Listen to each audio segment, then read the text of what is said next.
Students, we will be starting the session in 2 minutes. Huh?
All right, everyone. Hey there. What's going on? Welcome to the experience. Welcome to the journey. That is English literature. Saying that, I don't want to take a lot of time to give you a backstory. I don't want to take a lot of time to give you an explanation of what we are going to do today. However, now I see there are some kids present at the moment. I'm sure the others will also join. So before we begin our session, before we begin the seminar, hands up if you are grade 9 2021. If you are from grade 9 2021, raise your hands up. Right, so they are next year or grade 9, a few of you, a very few of you, because some schools, they actually teach O-level English literature for grade 9. So that's the reason I asked you whether you are from grade 9 2021. All right, fine. Hands up, grade 10 2021. Next year you are going to grade 10. Hands up. Considerably a lot, okay? Considerably a lot more pupils. Right, fine. And apart from that, hands up, grade 11 2021. Grade 11 2021. A lot more. A heavy load of grade 11 students of next year. Finally, hands up if you are grade 11 2020, because you also are going to do the exam next year. A huge amount, okay. So I believe all of the categories are here. Remember, grade 9 2021, grade 10 2021, grade 11 2021, and grade 11 2020. That is 4 years. 4 years of pupils are in this particular class, and I like it that way, okay? Even though the seminar is targeted for grade 9 and 10 of 2021, there's nothing wrong if you are grade 11 or grade 11 2020 and you are here. There's nothing wrong, because in this particular literature seminar, we're going to have an explosive seminar. We're going to have an energetic seminar. So in this literature seminar, we are going to focus on the fundamentals of literature. Okay, we'll be solely focusing on all of the fundamentals of literature. Apart from that, if you are new to literature, Now, you are very lucky if you are grade 9 or 10, 2021. If you are new to literature, you might feel that literature is a boring subject. It's a task, not a subject, a task. You just want to cover it and you want to study something else. But let me tell you, literature is the easiest subject to study because literature is a story.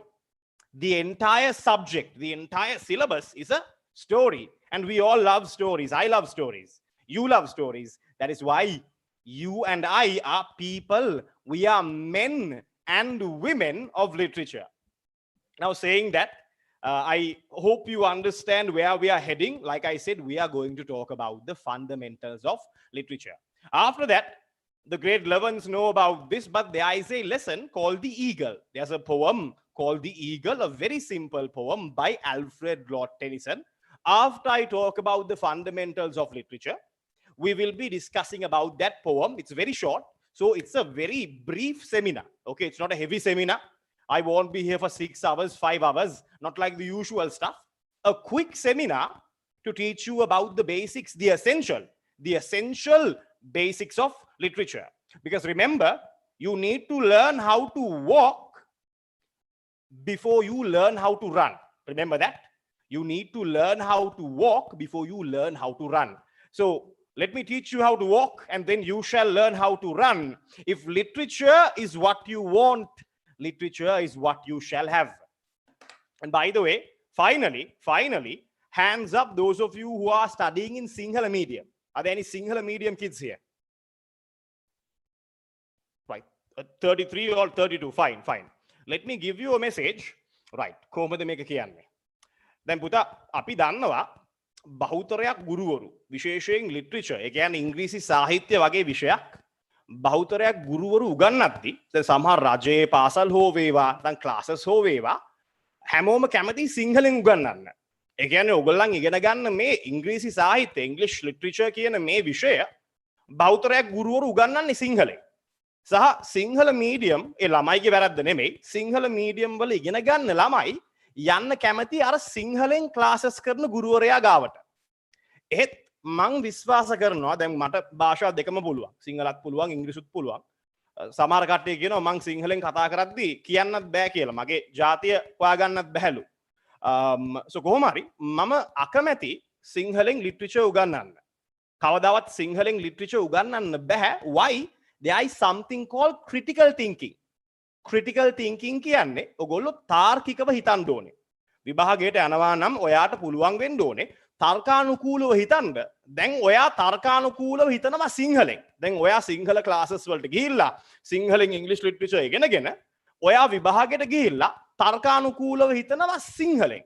ඊට පස්සේ ඔයාට හැකියාවක් ලැබෙන්නේ නැහැ සාර්ථක ලෙස ප්‍රශ්න වලට, රචනා ප්‍රශ්න වලට උත්තර දෙන්න. so මතක තියාගන්න සමහර වෙලාවට මේ සෙමිනාර් එකේ අතරතුරේ ඔයා නොදන්නා, ඔයාට නොතේරෙන කොටසක් තියෙන්න පුළුවන්. ඒත් කල් යන්න. ඒ කියන්නේ ඔයා අවුරුද්දක්, අවුරුදු දෙකක් මේ විෂය ඉංග්‍රීසි වලින් හදාරනවා නම් ඔයාට හැකියාවක් ලැබෙනවා මාහා සමානව ෆ්ලුවන්සි එකක් ලබා ගන්න ඉංග්‍රීසි වල. ඒ කියන්නේ ඔයාට පුළුවන් වෙයි මම කතා කරන කඩෙම්ම කතා කරන්න. අවුරුදු දෙකක්, අවුරුද්දක් මේ විෂයත් එක්ක ඔයා හිටියා නම් ඉංග්‍රීසි වලින්. right? so I hope you're clear. සමහර වෙලාවට ඔයා නොදන්න කොටසක් දැන් හිතන්න අපේ සෙමිනාර් එකේ හෝ වේවා නැත්තම් පන්තියේදී ඔයා නොදන්න කොටසක් මම කියනවා ඇති ඉංග්‍රීසි වලින්. ඔයා ලැජ්ජ වෙන්න එපා. අයියෝ මම මේ දේ දන්නේ නැහැනේ. සර්ගෙන් අහන්න බැහැනේ. කෙලින්ම සිංහලෙන්ම අහන්න. ඇයි? ඔයා මෙතනට ඇවිල්ලා ඉන්නේ ඉගෙන ගන්න මිසක් අනිත් කට්ටියට වැඩ පෙන්නන්න නෙමෙයි. ඔයා ඇවිල්ලා ඉන්නේ ඉගෙන ගන්න. ඔයාට පුළුවන් භාෂාවකින් දෙමළෙන් නම් අහන්න එපා. තමිళாலெல்லாம் பேசவானம். ஏன்னா ஜாவேத் சார் பாவம். ஜாவேத் சார் பேசுற தமிழ் அவ்வளோ நல்ல இல்ல. Isn't that right, Mr. Hilmi? Rather than that, using Tamil, you can use Sinhalese, you can use English, and you can get involved into this classroom. අර මුල් කාලේ පොඩ්ඩක් අමාරු ඇති ඔයගොල්ලන්ට ඉංග්‍රීසි වලින් පැහැදිලි කරන හින්දා කල් යන්න හරියයි මේක. මාව මේ මම කියන දේ අහලා හුඟක් ළමයි ඉන්නවා සාර්ථක ප්‍රතිඵල ලබා ගත්ත. So fine, let us dive right into the session. So I told you we are going to begin with literary devices. Now, if you are from grade 9, 10, 11, 2020, 2021, doesn't matter. literary devices is needed by all of us. We all need to learn what literary techniques are when we are analyzing in the exam, when we are writing an analysis in the exam. So let me take you towards, let me share my screen first of all, and let me take you towards today's lesson, today's presentation. I have uploaded this under the relevant channel. I have uploaded this in the EDU-ZONE website. Hopefully you have downloaded it. If you don't know how to download, we will take some time and we will show you how to. Hopefully all of you have the tute, okay? There is no hurry. You can go to the website and download the tute. If you don't have it, if you don't have the tutorial, look at your screen. I will be explaining about literary devices. Now, don't make a mistake and don't go to Google and Google literary devices. You'll get around 200. You'll get around 200 literary devices. Some devices even teachers don't know. One moment. Yes, let me disable annotation. Fine. And let's go to annotate and let's clear everything. Well done. Fine. You have showed your value to us. Thank you very much. Like I was saying, there are some literary devices that even teachers don't know, that even teachers can't understand, because those are not inside of your syllabus. Remember, when you are writing the analysis in the exam, don't write something that is outside of the syllabus. You will not get marks. You are not trying to fill the paper with words. There are some kids who want to fill the paper with words. Don't do that. Don't try that. You want to write relevant content. That's your goal. That's your motive. Fine. So now, as we were talking about literary devices, let me give you a introduction here, right? Why do we need literary devices? What can we do?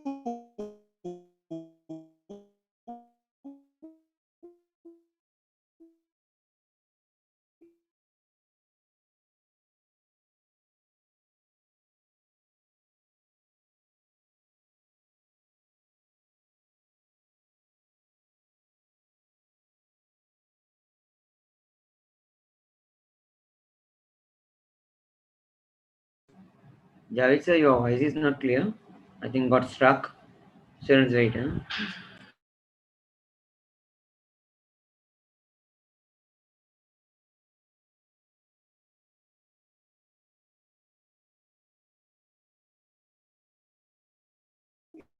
If we learn the essential, okay, the essential what literary.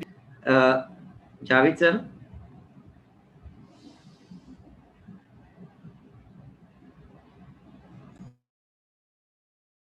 Hilmi, can you hear me? Your voice was not clear. It was not clear, right? Now Yeah, it was not okay, clear. Now, now it's okay. Now it's okay. Can you repeat it again, yeah, please? Definitely, right. So now remember, the reason we are learning literary devices, let it be from grade 9, 11, 10, 2020, 2021. The reason you want to learn these literary devices is because you want to be able to analyze poems, dramas, and short stories in the exam. You are going to the exam to analyze poems, dramas, and short stories. Analyze means you want to measure the value of those words. That is the simplest explanation. Now, usually in literature, the poets or the short story writers or the dramatists, they write in a limited amount of space. They don't have an entire book to write everything. If they wrote a book, you will not read that also. However, when we are reading their content, we want to understand the meaning or sometimes the hidden meaning behind those words. So in the exam, they will give us a question asking this or that, asking what is the meaning of this poem or the meaning of this drama, and we should be able to explain what they have asked in the question. I can't write what I want. I can only write what they have asked in the question. We'll talk about those, but before that, we are talking about the fundamentals of English literature. For that, you need to learn a few literary devices. Right. So here, now let's talk about the know-how. The know-how means what can you do with this knowledge? What can you do with the knowledge that I am teaching you?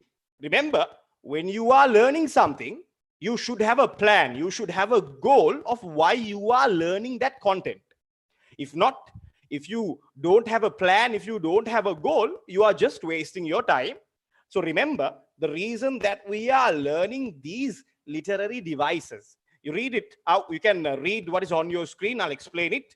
So however, remember, students, understand, make conclusions, critique, and appraise. There are 4 things that students can do if they know all of the literary devices. When you are reading a poem, you can understand the in-depth meaning. Because in literature, there is no direct meaning. There is always an indirect meaning, right? That is the reason that they have given us indirect meanings, is to make literature more beautiful, to make it more appealing to the reader. So remember, if you know literary devices, you can understand, make conclusions, critique. Critique means you can give your own ideas, a little bit of your ideas you can give. You can measure and you can analyze those poems and those dramas, and you can appraise. You can say this is a good, this is an interesting or life-changing work of art, or you can say it is not a tasteful poem or a tasteful drama. You can talk both ways, but in the exam, remember, you are talking or you are explaining about what they have asked you only. You can't write what you want. Right. So apart from that, there is something called sensory language.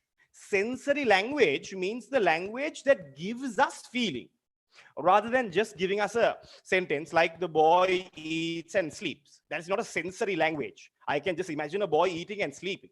But imagine explaining what the boy is doing, explaining the feelings he gets when he's eating what he eats, explaining his emotions when he is living his life.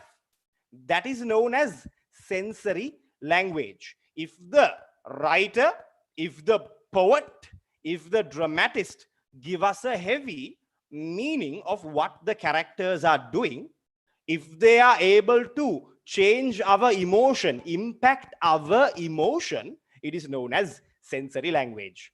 Fine. So apart from that, remember, we get imagery. There is something called imagery that we get when we are reading a work or a creation of literature. Imagery in the sense, those are the images that we get in our head, that we can imagine. So we are talking about sensory language, and then we are talking about imagery. Those are the 2 parts that we are focusing on after we learn literary devices. Okay. And also, there is something called figurative language. That means language that you should not take literally. Now imagine this. Now, usually I am a person who is heavily involved in literature. I have mentioned to you before also that everything I do in my life, I involve literature. I'm a man of literature. So imagine I am praising a girl. Okay. I am praising a girl. So imagine what I say that I tell her that you are the moon of my life. You are like the moon. I don't literally mean that she looks like the moon, right? I am praising her. I am using sensory language. I am using figurative language also. I don't really mean what I say, okay? I don't really mean what I say. So that is known as figurative language. Remember that. So we have learned about sensory language, language that will change our emotions, evoke senses. Then we have talked about imagery. Imagery means the images that we can imagine. And then we have figurative language, language that you should not take literally. Now, for example, imagine this. Imagine I have not eaten since morning, and I say I'm hungry enough to eat a horse. I can eat a horse. I am so hungry. It doesn't really mean that I'm hungry. That I want to eat a horse. It means I'm very hungry. It doesn't mean that I'm hungry enough to eat a horse, really. I hope you understand.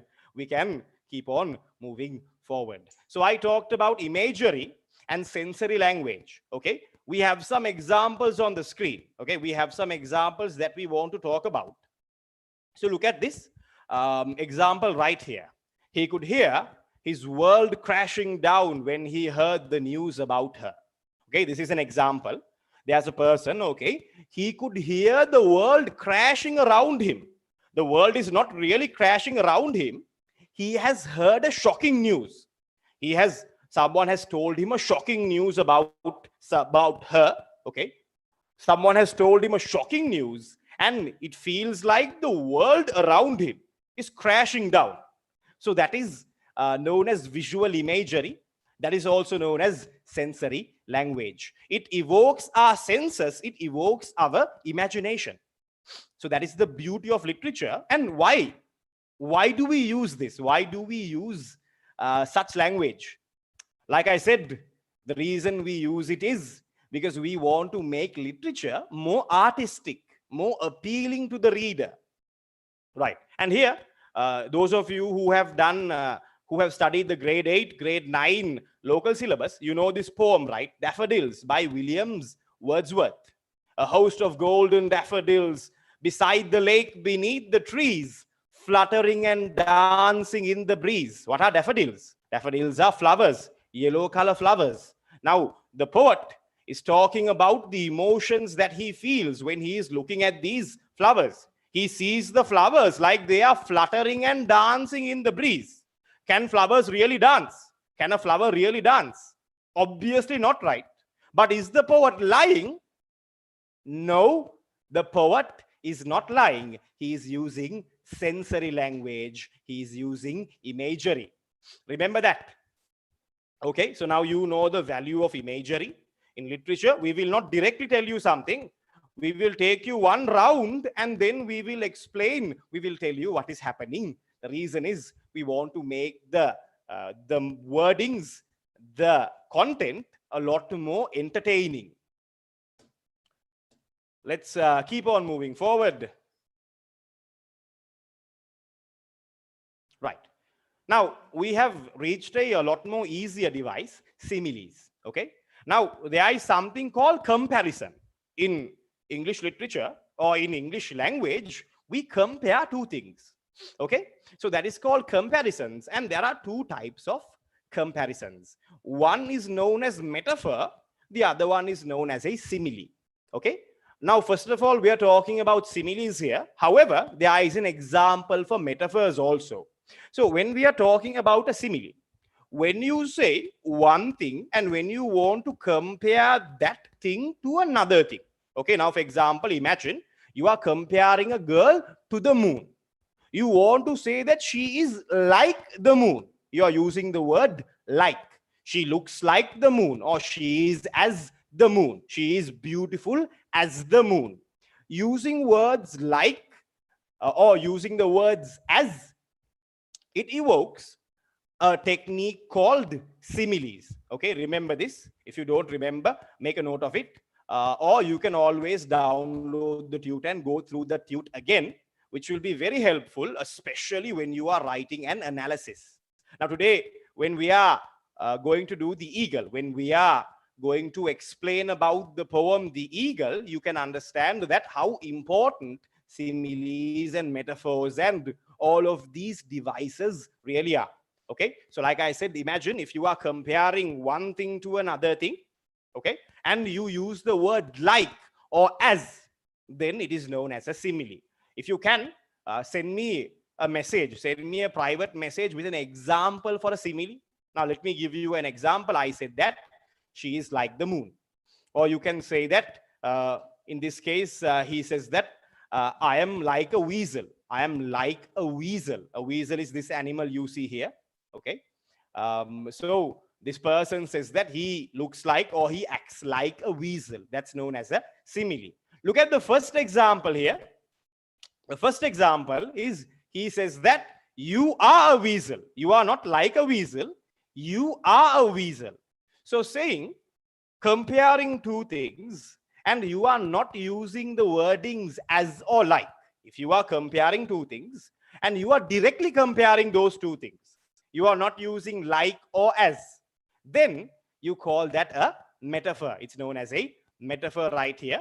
You see the example, right? So again, remember, metaphors and similes are both almost the same. Okay, metaphors and similes are both almost the same. However, metaphor, you don't use the words like or as. It is called a direct comparison. I say, she is the moon. She is my life. Or, I am a king. Those are all metaphors. Why? I have not used like. I didn't say, I am like a king. That is a simile. I am a king. That's a metaphor. She is the moon. Metaphor. She is like the moon. Simile. So I hope you understand. Very simple. Look at the example that I have given here. She calls me tofu. She calls me tofu because I am so soft, easily falling apart. What is tofu? Tofu is a kind of cheese. It's a kind of Japanese cheese that you find. There's a picture here also. So she calls me tofu. That is a direct comparison. That is a metaphor. I am tofu. She says that I am tofu. That means I am very soft. I am very fragile. I fall apart very quickly. That is known as a metaphor. I've got some messages here. We'll see what they have sent. Yes. Yeah, he is a cunning fox. That's right. He is brave as a lion. That is a simile. He is a cunning fox is a metaphor. That's right. The baby's cheeks are pink as red roses. Well done. So, like I said, it's very easy to understand the metaphor simile. I've gotten a lot. I've gotten around 30 replies here. So all of them seems to be correct. So let's keep on moving forward. Okay. Now, apart from that, we have something called extended metaphor. Okay. Now, this is in your syllabus. A lot of kids don't know what a metaphor and an extended metaphor is. Remember, when we are talking about a metaphor, we are directly comparing only one thing. Okay. Now, for example, I say she is the moon. I am a king. But if you explain about that single thing, it is known as an extended metaphor. Again, remember, metaphor is one thing, extended metaphor is another thing, because you have to explain. When you explain about one metaphor using a poem or using a paragraph, it is known as an extended metaphor. Let me give you a very good example for an extended metaphor. Okay. Hands up if you know the poem, I Know Why the Caged Bird Sings, Maya Angelou. I Know Why the Caged Bird Sings by Maya Angelou. Who knows that? A lot. A heavy amount of you know exactly, because it's in your syllabus. You learn it in grade 10. So I Know Why the Caged Bird Sings. In that, there are two extended metaphors. One extended metaphor is the caged bird. Why? In the entire poem, the poetess has explained that the caged bird is a symbol, or it is an extended metaphor for those who are discriminated against. Okay. Now, there are people who are discriminated against in society. Now, for example, minorities, homosexuals, people who of different religions. So people like that are discriminated against. So those kind of people are represented by the extended metaphor, the caged bird. The other extended metaphor is the free bird. The free bird is the extended metaphor for free individuals, those who have the freedom to live their lives peacefully. So that is another extended metaphor. Remember these criteria. It will help you, especially when you are writing in the exam. And I believe a lot of you might not have known what an extended metaphor was. If you check your teacher's guide, the word extended metaphor is mentioned. Definitely in the exam also, you can use that wording to get marks, obviously. Right. Apart from that, so we talked about metaphors, we talked about extended metaphors, right? We talked about the examples here, right? So let's talk about personification. One of my favorite literary devices. Personification is when you are giving human characteristics to non-human things. Now, for example, it can be plates, it can be objects, it can be emotions. Abstractions means either emotions, ideas. Let me give you an example. In the poem, The Eagle by Alfred Lord Tennyson, the poet calls the eagle he. He clasped the crag with crooked hands, close to the sun in lonely lands. Let me repeat that again. He clasps the crag with crooked hands. That is a personification. The poet is personifying the eagle. Why? He is calling the eagle by the masculine pronoun he. He says, he clasped the crack, not it. The eagle is called as he. Remember, when you are giving human qualities, when you are giving human attributes to non-human things, it is known as personification. You might have watched some cartoons. In cartoons, you see, they call animals by Mr. They say Mr. Rabbit, Mr. Rat, though that is also personification. Now here you see in this particular, now this screenshot was taken from Beauty and the Beast. So in this screenshot, you see two objects are talking to each other. Can objects talk? No. So this is a good example for personification. Apart from that, right, apart from this, there are many other examples that you can use. Now let's talk about someone's emotion. I can use a wording like this. Imagine that there is someone who is angry with me, who is so angry with me. So I say, her anger spoke to me. Her anger spoke to me. Can her anger, can that emotion come and speak to me? Can her anger jump out of her body, walk towards me and come and speak with me? No. Her anger cannot speak with me, but I have mentioned that because her anger was so powerful, I felt it. I felt her anger. So that is what I meant by her anger speaks with me. Her anger spoke to me. So remember that. That is also personification. Not only objects, but non-human things. You remember, to the evening star. Now, those of you who are going to cover the syllabus, remember, you should know all of these poems. In my particular class, where I conduct, I don't call it a class, I call it a family, because we are so close and we are heavily involved in mastering the journey of literature. So in my particular sessions that I conduct, we talk about these stuff a lot. We never forget one poem. We never focus only on one thing. We cover the entire syllabus and we keep on memorizing. We keep on recalling the entire syllabus. So like I said, personification is when you give human characteristics to non-human things. Fine. So apart from personification, right, the other one, how do you pronounce this? Hyperbole, hyperbole. I have heard some teachers say hyperbole. That's wrong. Hyperbole. It's pronounced hyperbole, not hyperbole, not hyperbole. Okay? Hands up if you thought this was hyperbole. Be honest and raise your hands up if you thought this was, yeah, a few of you. From now on, it's okay. I admire your honesty. I admire your honesty. Not hyperbole, it's hyperbole. Hyperbole. Now, what is hyperbole? Now, you see a book here, right?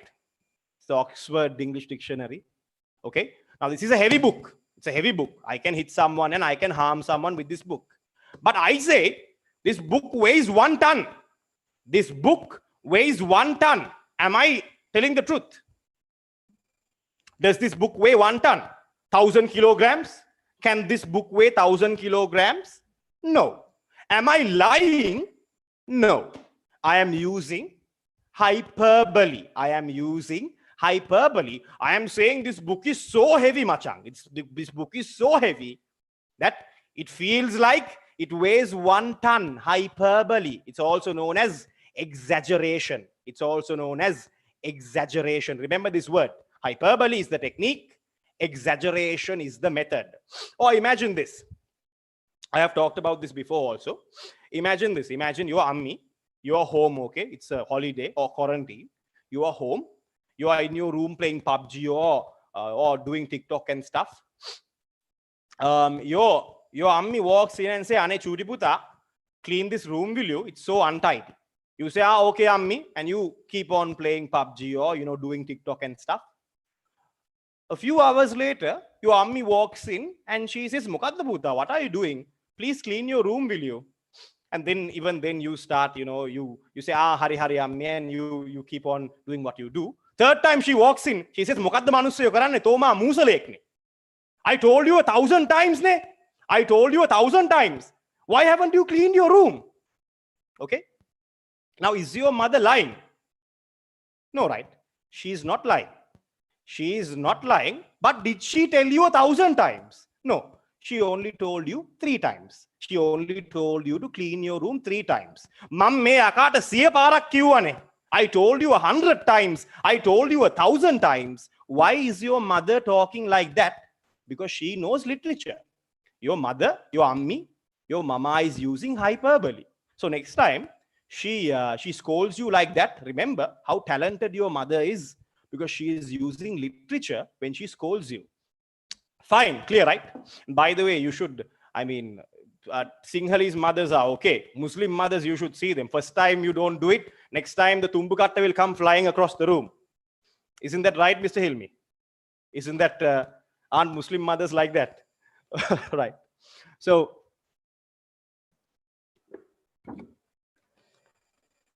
and I hope you can hear me, Mr. Hilmi. Can you hear what I'm saying? Is it not clear? Is the audio not clear? Okay. If you can hear me, please raise your hands up, because I'm a bit afraid, because these days it's raining outside and you can hear me. Thank God. Okay. These days it's heavily raining outside. What I should remind you is, because I think, so, we have some signal issues here. So if there is some issues like that, please send me a message, or then I can adjust my route, obviously. So here, hyperbole, very easy, right? You are exaggerating. You are taking something small and you are making that into a big thing. Hyperbole. Right. Apart from hyperbole, let's talk about sound devices, okay? Auditory devices. Now, these devices evoke an auditory feeling, okay? Now, these will appeal to you not when you are reading, but when you are listening to them, okay? There are a few auditory devices that I want to talk about, a very important part. A lot of you might confuse a few auditory devices. Now, for example, some of you don't know what onomatopoeia is. Some of you might not know what auditory imagery are. So there are heavy confusions. I will explain everything to you in a very simple way. Okay. Apart from hyperbole, that is not a sound device. We have repetition, repeating the same thing over and over again.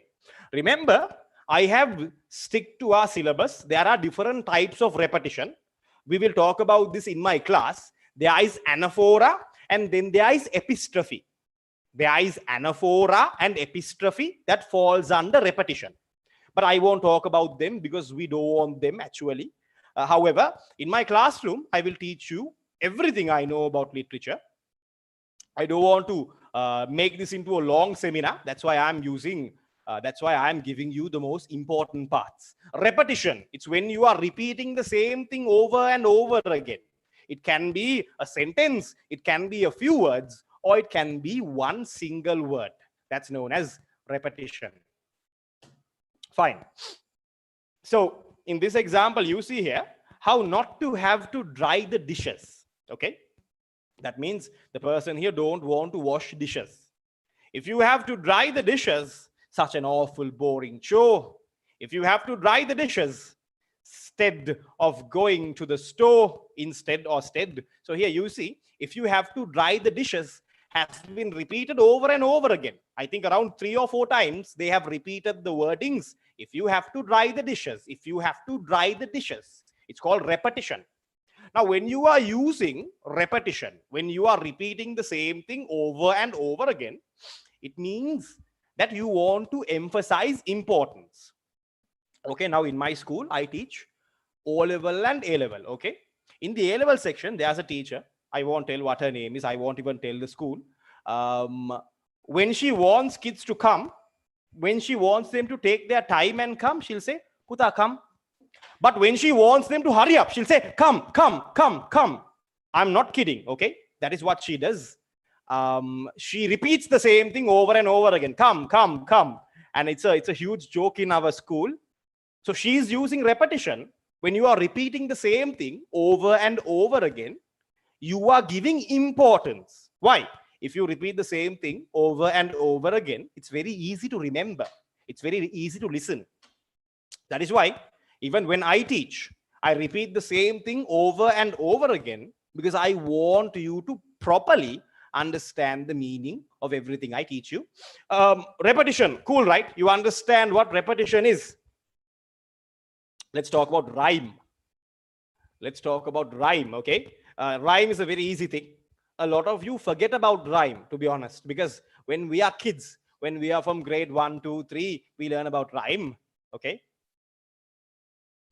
Right, and I've got some, yes, I've got some questions here, right? I'll answer a few of them after this. Yeah, he's a buffalo, right? That's a metaphor. Right. He falls like a thunderbolt. That's a simile. Well done. Okay. Exaggeration. Someone has asked me, what's exaggeration? That is when you are taking a small thing and making it a big deal. You are, for example, like I said, your mother asking you to clean the room 3 times, but she will say, no, I asked you 1,000 times. Exaggeration, hyperbole are both almost same. Fine. So apart from that, rhyme, you know, rhyme, right? It's when the end of the word, end of 2 words, 3 words, they have the same ending. For example, sing, ring. Obviously, when you are kids, you know about them. But do you know the rhyming scheme? Usually, in literature, we heavily talk about something called the rhyming scheme. Now, for example, here you see a poem. Oh, lovely orange, you golden treat. Oh, tell me, why aren't you easy to eat? You see, the words treat and eat, they are rhyming words. Treat, eat, rhyming words. So I say that the rhyming words, the rhyming scheme here is A, B, C, B. Do you understand that? Why?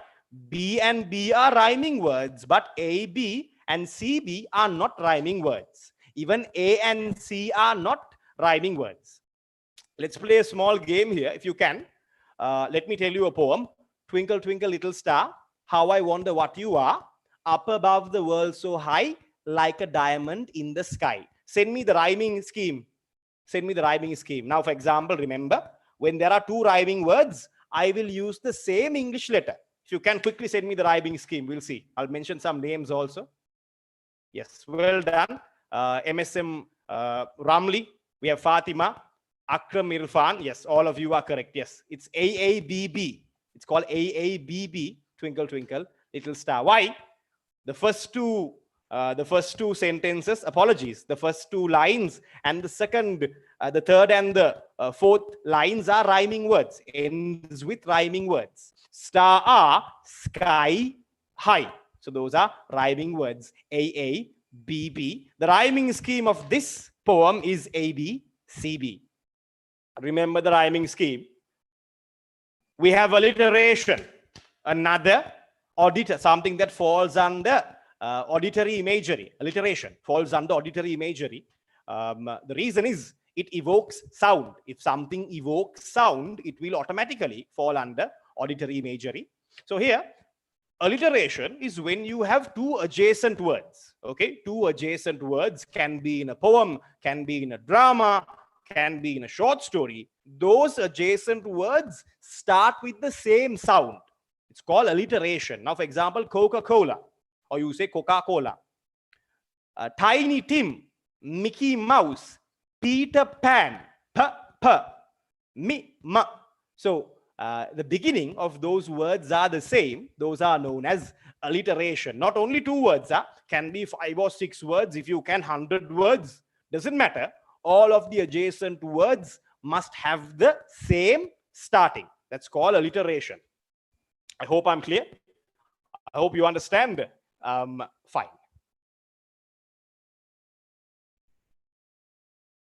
He clasped the crag with crooked hands. Yeah, that is alliteration. That is alliteration. Clasp, crag, crooked, alliteration. K.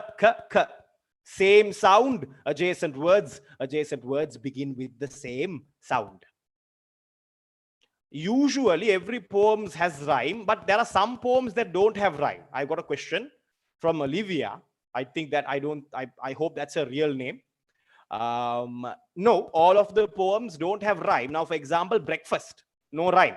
If you read our syllabus, I know that the people who ask questions like this, they are new to literature. So you have come to the right person. Then stay with the right person. Learn literature passionately. All poems don't have rhyming scheme. They don't have rhyme. Now, for example, Jacques Prévert, Breakfast, okay, that poem does not have a proper rhyming scheme. So we can talk about lot in my classes, yes. But you're right, Hani Hamza, the poem The Eagle has a rhyming scheme, that's right. So we'll talk about those, nothing to worry. Then we have assonance, okay. There are two parts that fall under alliteration, that falls parallel to alliteration, that is assonance and consonance. Now, in some words, there are vowel sounds hidden inside those words, okay. Now, there is a poem, an example here. We don't have to read the entire poem, but in some poems, there are vowel sounds inside of adjacent words. Now, for example, mellow, wedding. Those sound like different words, but do you see the E sound? Mellow, wedding, bells. You see there's a short E that is known as assonance. Why? That is a vowel sound. A vowel sound. A short E is a vowel sound that is known as assonance. Let me mention that again. Adjacent words or words that you can find close to each other, they have the same vowel sound inside of them. That's called assonance. Again, mellow, wedding, bells. So there is a short E. There is more examples there on the bottom. For example, liquid, tea. There's a short I there. So hands up if you just now learned what assonance is. Before this, you did not know what assonance was. Raise your hands up. Right. A lot of you, right? Now, these are important devices. How are you going to go to the exam without knowing these devices? So nothing to worry. You are not too late. Even though you are a grade 11, 2020 student, remember, the exam is months away. You still have time. Take this time. Take maximum use of these time and learn literature. Learn it passionately, okay? Learn literature like you are learning life, that you are learning about life. It's called angatarang. Saying that's what I think they say in Tamil. So you have to take it inside of you, and then you have to feel literature. Only then can you easily learn literature. If you are grade 9, grade 10, nothing to worry. You have a long time. But don't wait until the last moment. Don't wait until the last 3 months and then go to a class or then start learning literature. Literature is not easy like that. If you are there in the beginning, if you just read the poems and write down the notes, and if you learn the stories, and if you connect those stories to your life, literature is very easy. But if you wait until the last moment to study literature, you think, Machang, this is easy, Machang. It's a storybook. It's a storybook. And if you wait until the last moment, then you are going to eat a lot of negative feedback because you will not be able to get even a B for literature. You won't be able to get if you study in the last moment. You can get an S. Okay. Remember, out of all of the subjects, Hilmi sir, are you there? Right. Yeah, Javid. Fine. Now, out of all of the subjects, from what I understand, if you have a B for literature, you can do an HND. If you have a B for literature, sir, you can do an HND in a university. In any university, there's a list. You can do a UGC approved HND. HND is like the bottom part of a degree, one step below the degree. If you are above 18, you have a B for literature, English literature. So remember, English literature is a very important subject. So about the other subjects, I'm not sure. Is there something like that in your subject, sir? Or in the other subjects that you know? So like I said, there are exactly. So like I said, if you can get a B, even a B for literature, you have a huge opportunity. See how important, how valuable this subject is. So apart from that, apart from the assonance, now I told you what assonance is, by the way. We can talk about consonants. Okay, now remember, they both sound the same, but the idea is different. Consonants means the repetition of constant sounds, non-vowel letters, non-vowel sounds. I told you assonance is when you find vowel sounds inside adjacent words. Consonants is when you find non-vowel sounds inside adjacent words. Now, for example, you see here, let's just go to the example here. Blind eyes could blaze. Blind eyes, there's a Z sound, by the way, in eyes. Why? If there's an E and an S together, there is a Z sound. Blind eyes could blaze. Eyes and blaze, those are words that use consonants. Okay, there's a Z sound inside both of those words, right? Apart from that, cruise, bless, fierce, bless and fierce, there's a S sound in both of those words. So like I said again, these are consonants.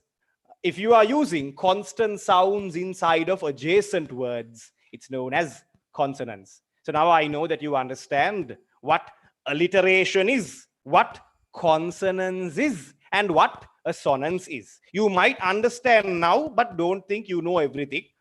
Take some time, look at the tute again, download the tute from the website, and memorize these stuff. You only have to memorize them once. Afterwards, you can keep revising your knowledge when you are doing either work in your class or past papers. Right. And then, finally, we have onomatopoeia. Okay. Onomatopoeia, something very hard to spell, something even more harder to pronounce. Kids can't say onomatopoeia. Onomatopoeia is simply a sound effect. Okay. Now, let me explain what sound effects are. Yes, I did not get the tute. Yes. Crap, the website's name. Some of you, I will tell you the website's name. I do. It's EDU-ZONE-college.com. It's EDU-ZONE-college.com. We will take you. We will take some time in the middle of the seminar. We will take you to that website. A lot of you have asked. Yes. Right. Yes. A lot of you have asked what the website is. Yes, Hilmi sir has also commented the website.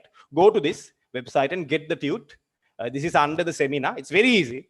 If you can use Facebook, then you can use this website also. It's a very easy website to understand. Take some time, register in the website, and everything you find inside that is quality content.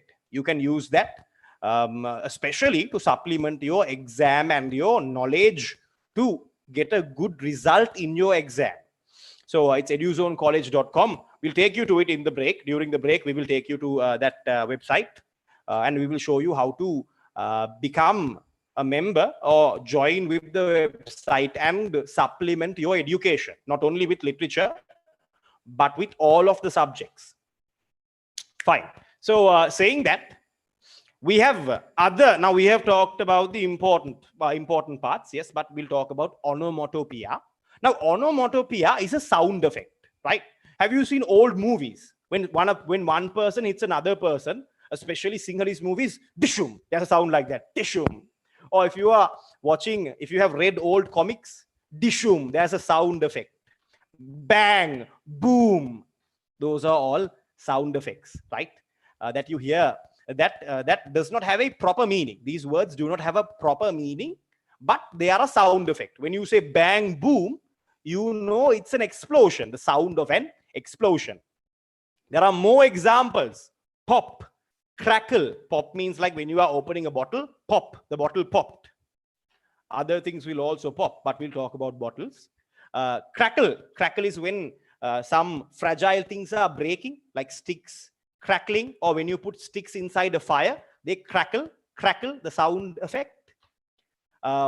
Screech. Screech is like you're shouting heavily, screeching. Or when you take a blackboard and when you scrape that blackboard, you hear a screeching sound, screech. Zip.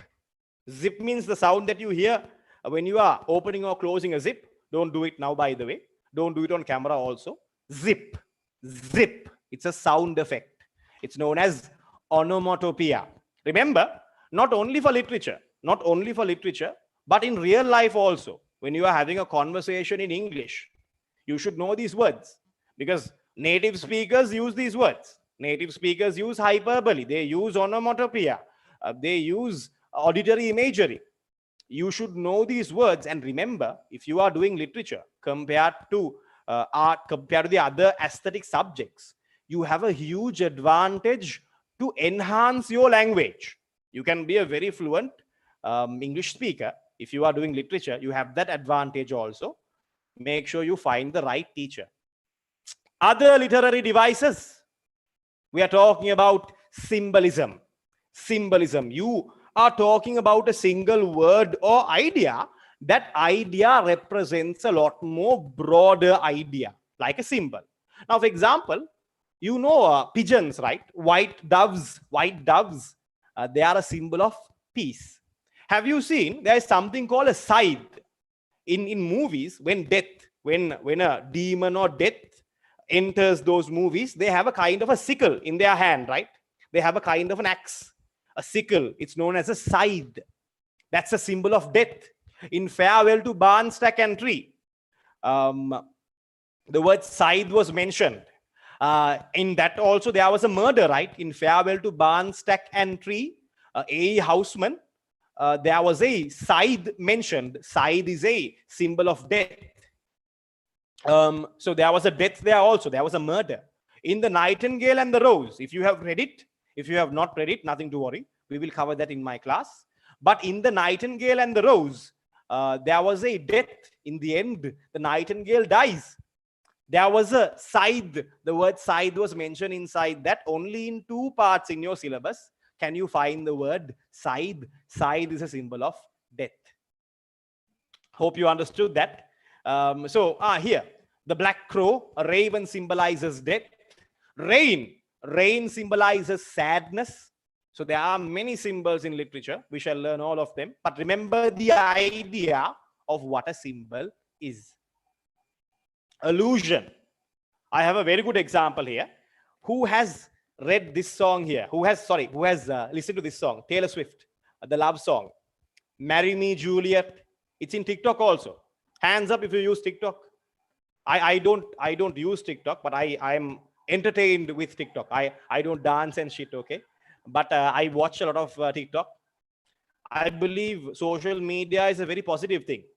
I'll tell you why. When we were kids, everyone blamed the internet. Our parents, they were criticizing TV. When my parents were kids, their parents were criticizing the radio. So if something new is invented, people will criticize it. Now, I remember a few years ago, around 5 years ago, everyone was criticizing WhatsApp.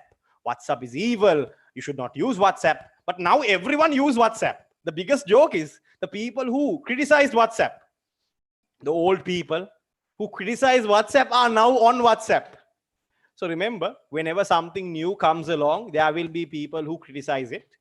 But remember, like I said, you should be on the trend. So now I heavily use TikTok. It's a good source of entertainment, and I do get some information out of it. There are some positive things also. So if you have listened to this song, Love Song by Taylor Swift, this is on TikTok also. There's a small part, very famous. He talks about in this song, Taylor Swift talks about Romeo and Juliet. Okay, in that part in the song, she says, Romeo says, "Marry me, Juliet." If you know the lyrics, please type the lyrics. Okay, I don't remember. If you know the lyrics.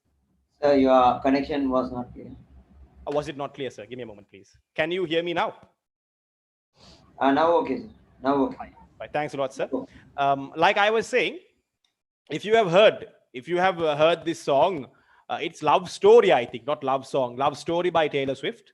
In this song, there is a mention about Romeo and Juliet. Now, everyone knows, Romeo and Juliet was written by Shakespeare, William Shakespeare. Taylor Swift did not write Romeo and Juliet, but she used that wording. She used the influence of a different literary creation inside her literary creation. Remember, even songs are literature. So here, what you can understand is using someone else's work, using someone else's influence. It can be mythical, it can be ancient, it can be recent, is known as allusion. Do you remember in Sonali Dharaniyagala's Wave, in her memoir, The wave, her son was reading a book, a famous book. What's the name of that book? If you can send it to me. Her son was reading a very famous book. In that, that book is famous in the real world. So she is using allusion. She is taking someone else's literary creation and she is using that in her own literary creation. The book's name was, you're right, some of you have gotten it. Exactly, The Hobbit. The Hobbit is the name of the book. All of you, a majority of you had gotten the right answer. Fine. Then we have oxymorons. Oxymorons are easily confused with paradoxes. Both are like the same, but there's a small difference. Okay, both are like the same, but there's a small difference. Like ducks and geese. Like ducks and geese. Both are like the same, but there's a small noticeable differences. When you are putting two things together that don't make sense, okay, two words together that don't make sense, it's known as oxymoron. Now, for example, war is kind. Can war be kind? That's an oxymoron. How can you be kind and kill someone? Can you go and give them a cup of tea and, comb their hair and kill them? You can't. War is not kind.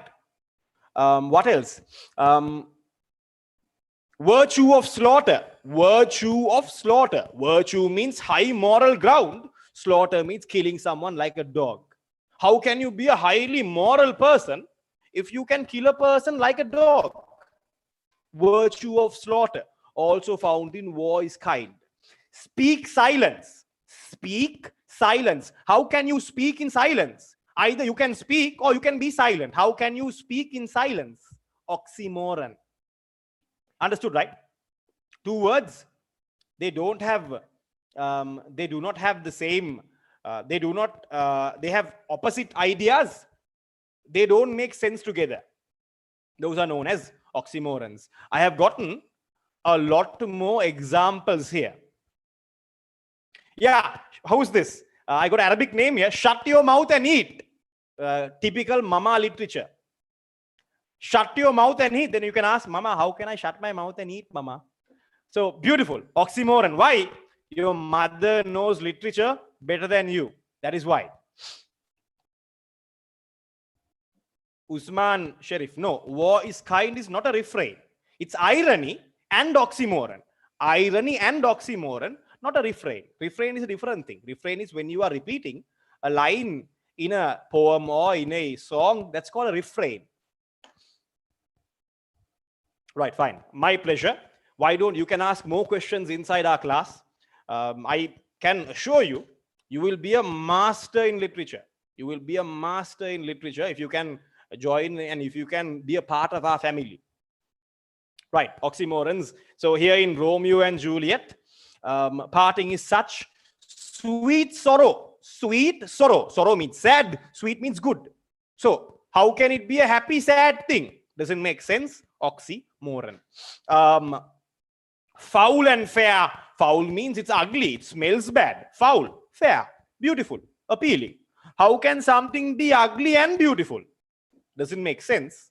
Oxymoron. Righto. Then we have something called paradox. Now, oxymorons and paradoxes look the same, but a paradox has a philosophy, has an idea that you can learn. War is kind is not a paradox, it's an oxymoron. But I am nobody. I am nobody. That has some philosophical meaning, right?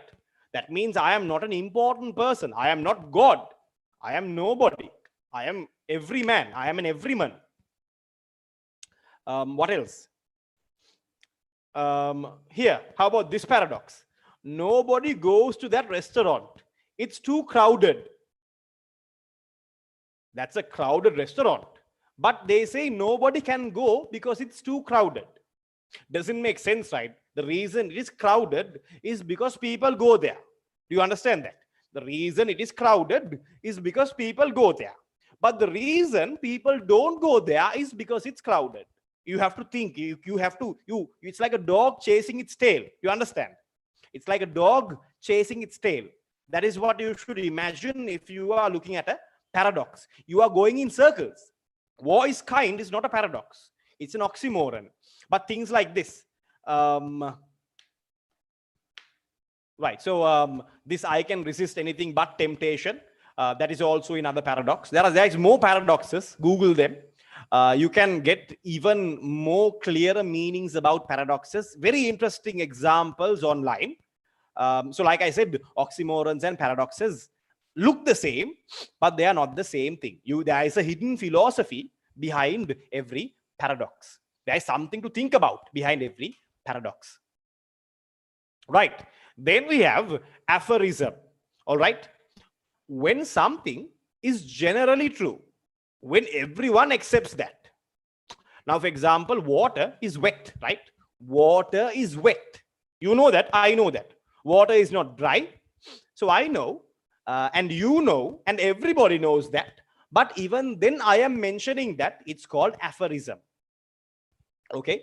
It is mentioning something that everybody knows, a general truth, a principle. Okay. Another example is a penny saved is a penny earned. If you save that penny, that means you have earned that penny. That is a aphorism. How about this? The man who does not read good books has no advantage over the man who cannot read them. If there is a man who can read and he does not read good books, if there is a man who can't read at all, both of them are equal. So that is another aphorism, a general truth. Obvious, it's an obvious thing. A general truth is known as an aphorism. Right. Then we have epigraphy.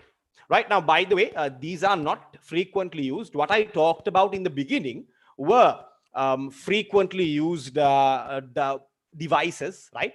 An epigraphy, apologies, an epigraph. Some you can say epigraphy also, but in this case, it's epigraph.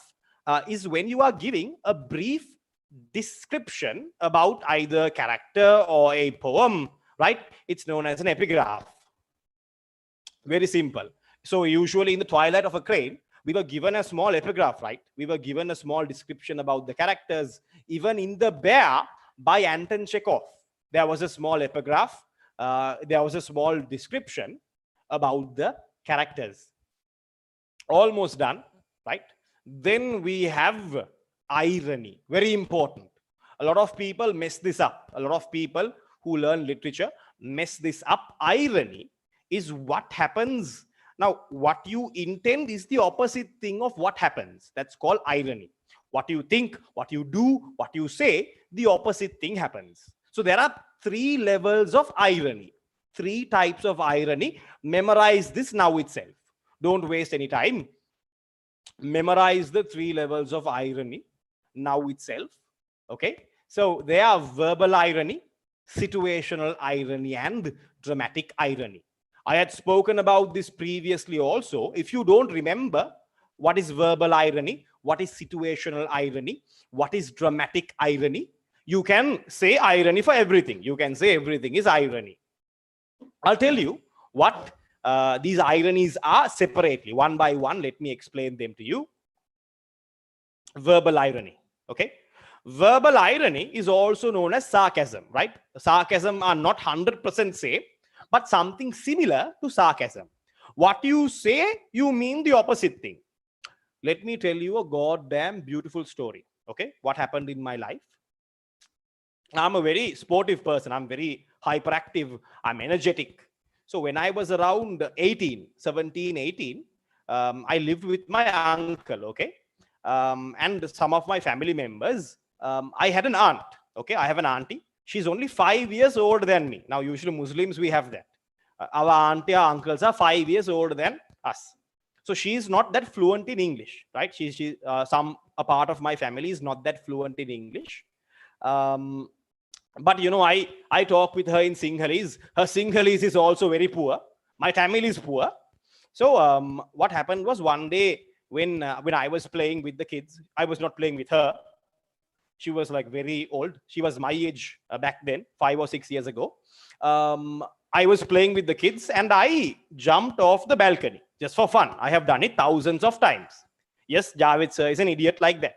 I jumped off the balcony for fun, because boys do that, right? I broke my leg. Okay, I broke my leg, and now it hurt like hell. My leg is broken, and now I'm holding my leg and hurt like hell. She comes to me, she runs and comes to me and says, Javed, mokada une? Javed, mokada une? And I was like, that's how we talk with her. I told her I suicided. I jumped to kill myself. I was using sarcasm. I mean, I was playing accidentally. I fell down in a awkward way. I broke my leg. I broke my right leg, by the way. I used sarcasm. Okay. I did not really jump off to kill myself. I was playing and I jumped off and the way I landed was wrong. I broke my leg. But she didn't understand sarcasm. There are some people who don't understand sarcasm, especially children. Now, imagine a child asking the child's mother, where should I put my shoes? Where should I put these shoes? The mother says, put them on your head. The child will put them on their head. The child doesn't understand sarcasm. They don't understand verbal irony. Verbal irony is what I say, I mean the opposite thing. Those of you who are active on TikTok, you know the song I mentioned now. Where should I put my shoes? Right.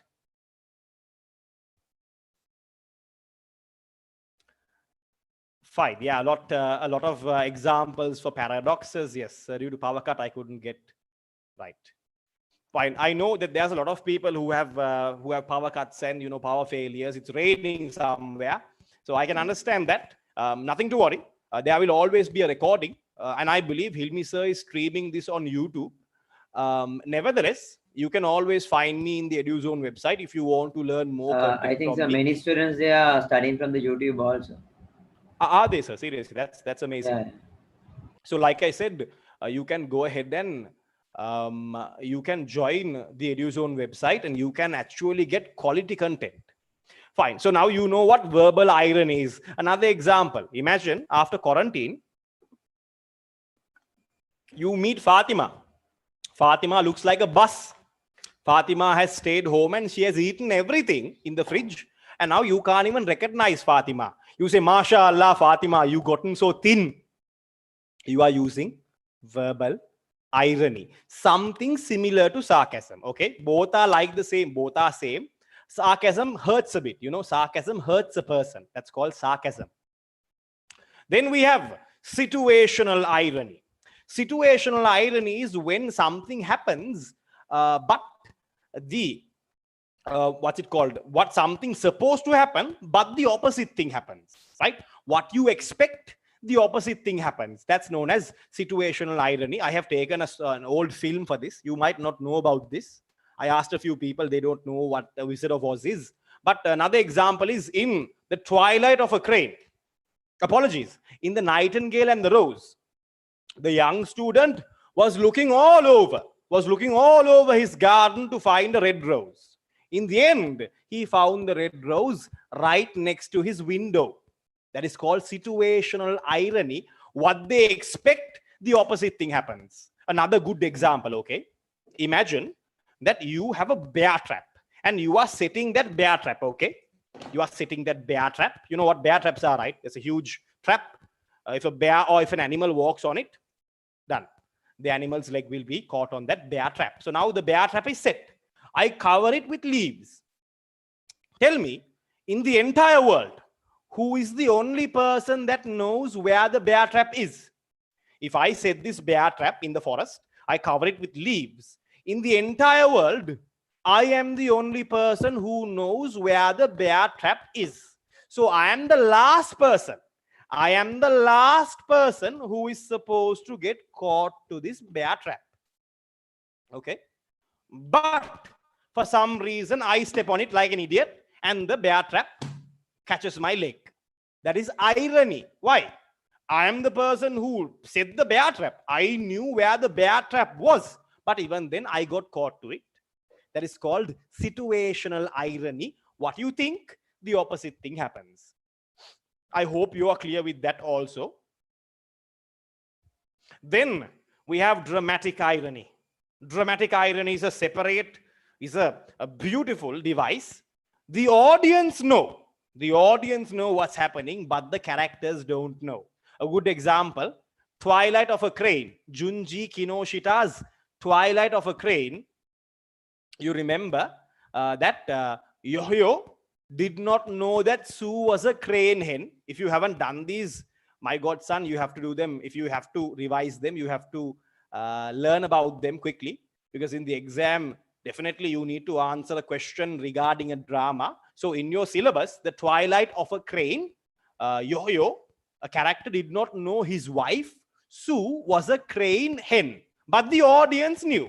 Characters don't know. Audience knows. That's called dramatic irony. Now you know the 3 types of irony. Another example, Superman, his real name is Clark Kent. The audience know who Superman is, but the characters in the film don't know who Superman is. Batman also, you know, Batman is Bruce Wayne, but the characters in the film don't know who Batman really is. That's called dramatic irony.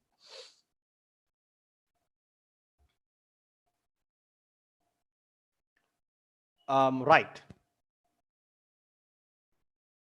You look so sad today. Okay, all right. Fine. I don't know why I look so sad. I think it's because of the climate. I think I'm not really sad. I'm quite okay. Fine. Apart from that, yes, we have sarcasm. I told you what sarcasm is. Okay, I told you what sarcasm really is. Remember, when we are talking to someone and we mean the opposite thing, and basically we want to hurt that person, we use sarcasm. Sarcasm and verbal irony are basically both the same thing, same idea. We can keep on moving forward. Right. Now, if you want to analyze poetry, remember, you can use the devices that I'm going to talk about now. Right. Refrain. Now, someone had asked me what a refrain is. Remember, in a stanza or in a song, if you are repeating the same line again, over and over again, it is a refrain. Now, in the tune, I have given a song here, right? You can click on the song, you can listen to it whenever you are free. In that, there is a refrain. The same line, the same verse is repeated over and over again, something like a chorus. Now, chorus is a different thing. We had it in our previous syllabus. In the chorus, there is a separate stanza. A chorus is a separate stanza. A refrain is when you repeat the same line over and over again in various verses. That's the difference between a refrain and a chorus. But it's not that important in our syllabus. There is one particular poem, a song actually, Father and Son by Cat Stevens. Hands up if you've read that poem. If you've heard the song or read the poem, hands up. Yeah, Father and Son, Cat Stevens. In that, there is a refrain. The same verse is repeated over and over again in that song. Fine. Then we have rhythm. Okay, rhythm is the beat that you find inside of the words. Now, this is a bit advanced. Like I said, what I taught you in the beginning is the most important part.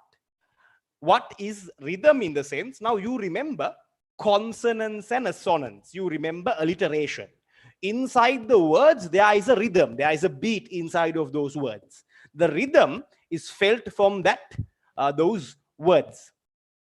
Now, in Richard Cory, if you carefully analyze the poem, there is a rhythm. Every single line in Richard Cory has 10 sounds, 10 syllables. Every single line in Richard Cory, if you count all of them, they have 10 syllables each. That's known as a refrain. Apologies, that's known as rhyme.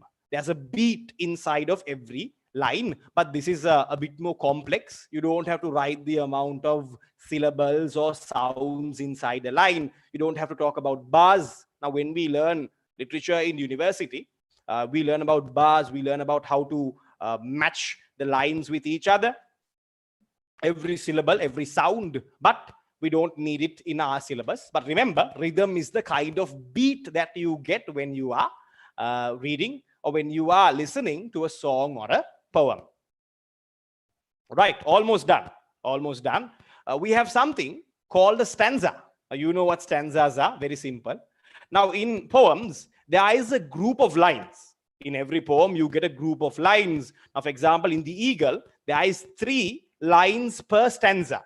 So that group of lines are known as a stanza. And there are different types of stanzas. Okay, there are like 10, 12 kinds of stanzas. But in our syllabus, we are only focusing on these 4 types of stanzas. The first one is known as a monostitch. If you take one line, in that stanza, there is only one line. That's known as a monostitch. It's not in our syllabus, by the way, but we have a couplet. We have something called a couplet. If there are 2 lines together and those 2 lines make a stanza, it's known as a couplet. Apart from that, there is something called a quatrain. So 2 lines is a couplet, 4 lines is known as a quatrain. Apart from that, we know what sonnets are if there are 14 lines. If there's only one poem, one stanza, and that stanza has 14 lines, it's known as a sonnet. But remember, there is no sonnet in our syllabus. Some people will say, sir, to the evening star is a sonnet. No, not really. To the evening star is not a sonnet. It is a balance between a sonnet and an ode. The reason it's not a sonnet is because it does not have a formal rhyming scheme. If you have read Shakespeare's sonnets, you know that every sonnet has a formal rhyming scheme. Then we will briefly talk about the style. Now, these are important. These are very important.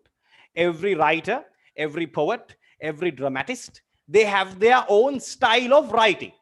Okay, you can, if you take the works of now let's say A. Houseman, you get a David, sir. Yes, Sorry sir. to disturb you. No issue. Some students, they are sending me messages how to join the Javid sir's class, something like that. Okay, so could you please explain how to join your classes, sir, please? Right, understood. So here, So I let got me so many take some. messages here. Understood, sir. Understood. Right, I shall show them. So like I said, if you want to join the family, if you want to be a part of our class, if you want to be a part of this journey, if you want to passionately learn literature, this is how you should join. You have to, first of all, go to EDU-ZONEcollege.com, okay? EDU-ZONEcollege.com, and then you should sign in as a student. If you haven't yet registered, register yourself. Registering is free. It will take like 5 minutes, okay? And you will be informed about not only my class, but all of the classes. So we have proven results and basically the best lecturers in town, or perhaps even in the entire country. We have a few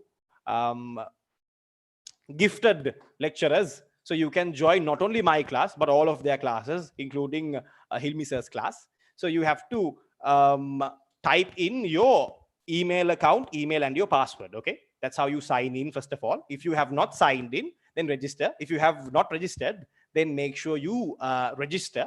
So this is my email address.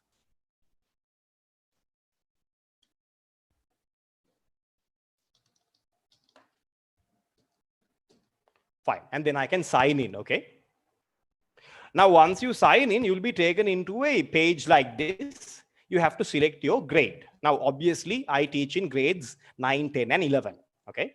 And then select your medium. I told you I only teach literature in English medium. Sinhala medium literature is not successful because it will make things more harder. If I'm teaching you in Sinhala, if I'm teaching you literature in Sinhala, it will make things even more harder because the exam paper is in English. Then you have to select the subject. So here, because you asked for English literature, I will show you English literature. Fine. Then you have to select a teacher. Select Javid Hosan. Show lessons. And then you can find all of my lessons here. Some lessons are free, some are paid. Now, if you want to join my literature class, if you are grade 9 or grade 10, 2021, grade 9 or grade 10, then join this class here. Join the grade 10 Master English class, okay? You can click on add lesson here. There is only 53 remaining slots, by the way. So the quicker you join, the better. And then you can put add lesson, and then you can go ahead and pay for that lesson. Okay, so once you have clicked on that lesson, I will be shown it here. I see a purple color button saying requested. Then I can click on pay online now, because you have to pay for these lessons if you want to join, because these are valuable content, right? We believe that what we teach is so important that we don't want to reduce the value of it, because you know that we work very hard on these lessons and we give it our 100%. So you can only enter the lesson if you pay. Click on pay online. Do what you need to do. Okay, you have to, the rest part is very easy. It's like ordering a pizza online. You have ordered pizzas online, right? You can pay online, or sometimes if you find it hard to pay online, you can always go to a bank and deposit the relevant amount. Now, for example, if you want this class here, a Saturday, grade 10 Master English Literature, the time is also mentioned, 7 p.m. to 9 p.m., 2 hours class, very productive. If you want to pay offline, you can go to a bank and you can deposit the money in this account that you see on the screen here. You can deposit the money into this account. Okay. If you go to the EDU-ZONE website, it will be very clear. So apart from this, make sure you find the other lecturers also, approach their classes, attend their free seminars, get some good quality information, qualified people, and proven results. I hope you are clear. Apart from that, if you are grade 11 also, you have specifically another lesson for grade 11. If you are 2021 grade 11, or if you are 2020 grade 11, you can join the grade 11 class, and also you can automatically join the grade 10 class for free. That means you are getting a 4-hour class. Grade 10 and grade 11 classes are both in this almost together in the same time slot. So if you pay for the grade 11 class, you can attend the grade 10 class for free also, if you are grade 11 2021 or 2020. Apart from that, you know that in our syllabus there are 3 storybooks. Okay, not one. A lot of people, they do the Vendor of Sweets, but apart from that there are 2 more. There is Bringing Tony Home, and then there is The Prince and the Pauper. So I have separate classes, separate online classes for all of those novels. There is a separate class for the novel The Vendor of Sweets. There is a separate class for Bringing Tony Home, and then there is a separate class for Prince and the Pauper. This is the only literature class in entire Sri Lanka that will give you the option to do 3 of the novels. Don't do all 3. Choose one and do what you like. In school, if they are doing The Prince and the Pauper, in the class also you can do The Prince and the Pauper. Sometimes if you like 2 books, in school you can do 1 book. In the class you can do another book. Okay. In the first year, you can change the book, right? If you are doing The Vendor of Sweets and you don't like it, you can always change the book in the first year only. After that, don't think of changing it. You can get my fullest support. So go and visit eduzonecollege.com, register yourself, join the free classes, join the paid classes, become a part of the family, and learn quality literature from yours truly. Is that enough, Mr. Hilmi? Can we proceed with the seminar? Yes, and also students, once you deposit the money to the relevant bank account, you should upload the deposit slip. Here you can see an option called choose file below the requested option. So you can select the choose file option, and you can after that click the upload button. So after that you can upload it. Before you deposit after you deposit the money, before you upload, you should write your name on the deposit slip. After that you should write the lecturer name. After that you should write the subject. After that you should write the month with a pen. After that only you should upload it in our website. And Javid sir show how to download the tutes also. Understood, sir. So I hope you got that also. You can click on choose file and you have to upload the relevant slip, like Hilmi sir said. Apart from that, if you want to download the tute, you have to go into the relevant seminar right here. So here I have not yet joined for free, so I am joining for free. Then I see that there is a white color button Okay, there's a white color button to download the tutorials. Click on that. I will be taken to the tutorial, so I can go ahead and download this. But for some reason, you can't find the other tute, right? You can't find the next one. The one I'm doing now, right? That one is not here in the website. So that one I will upload. I will upload once the seminar is over. You can always come back to the website and download these tutes. For example, this right here, it's not. This has not been uploaded. This is the tute for the eagle.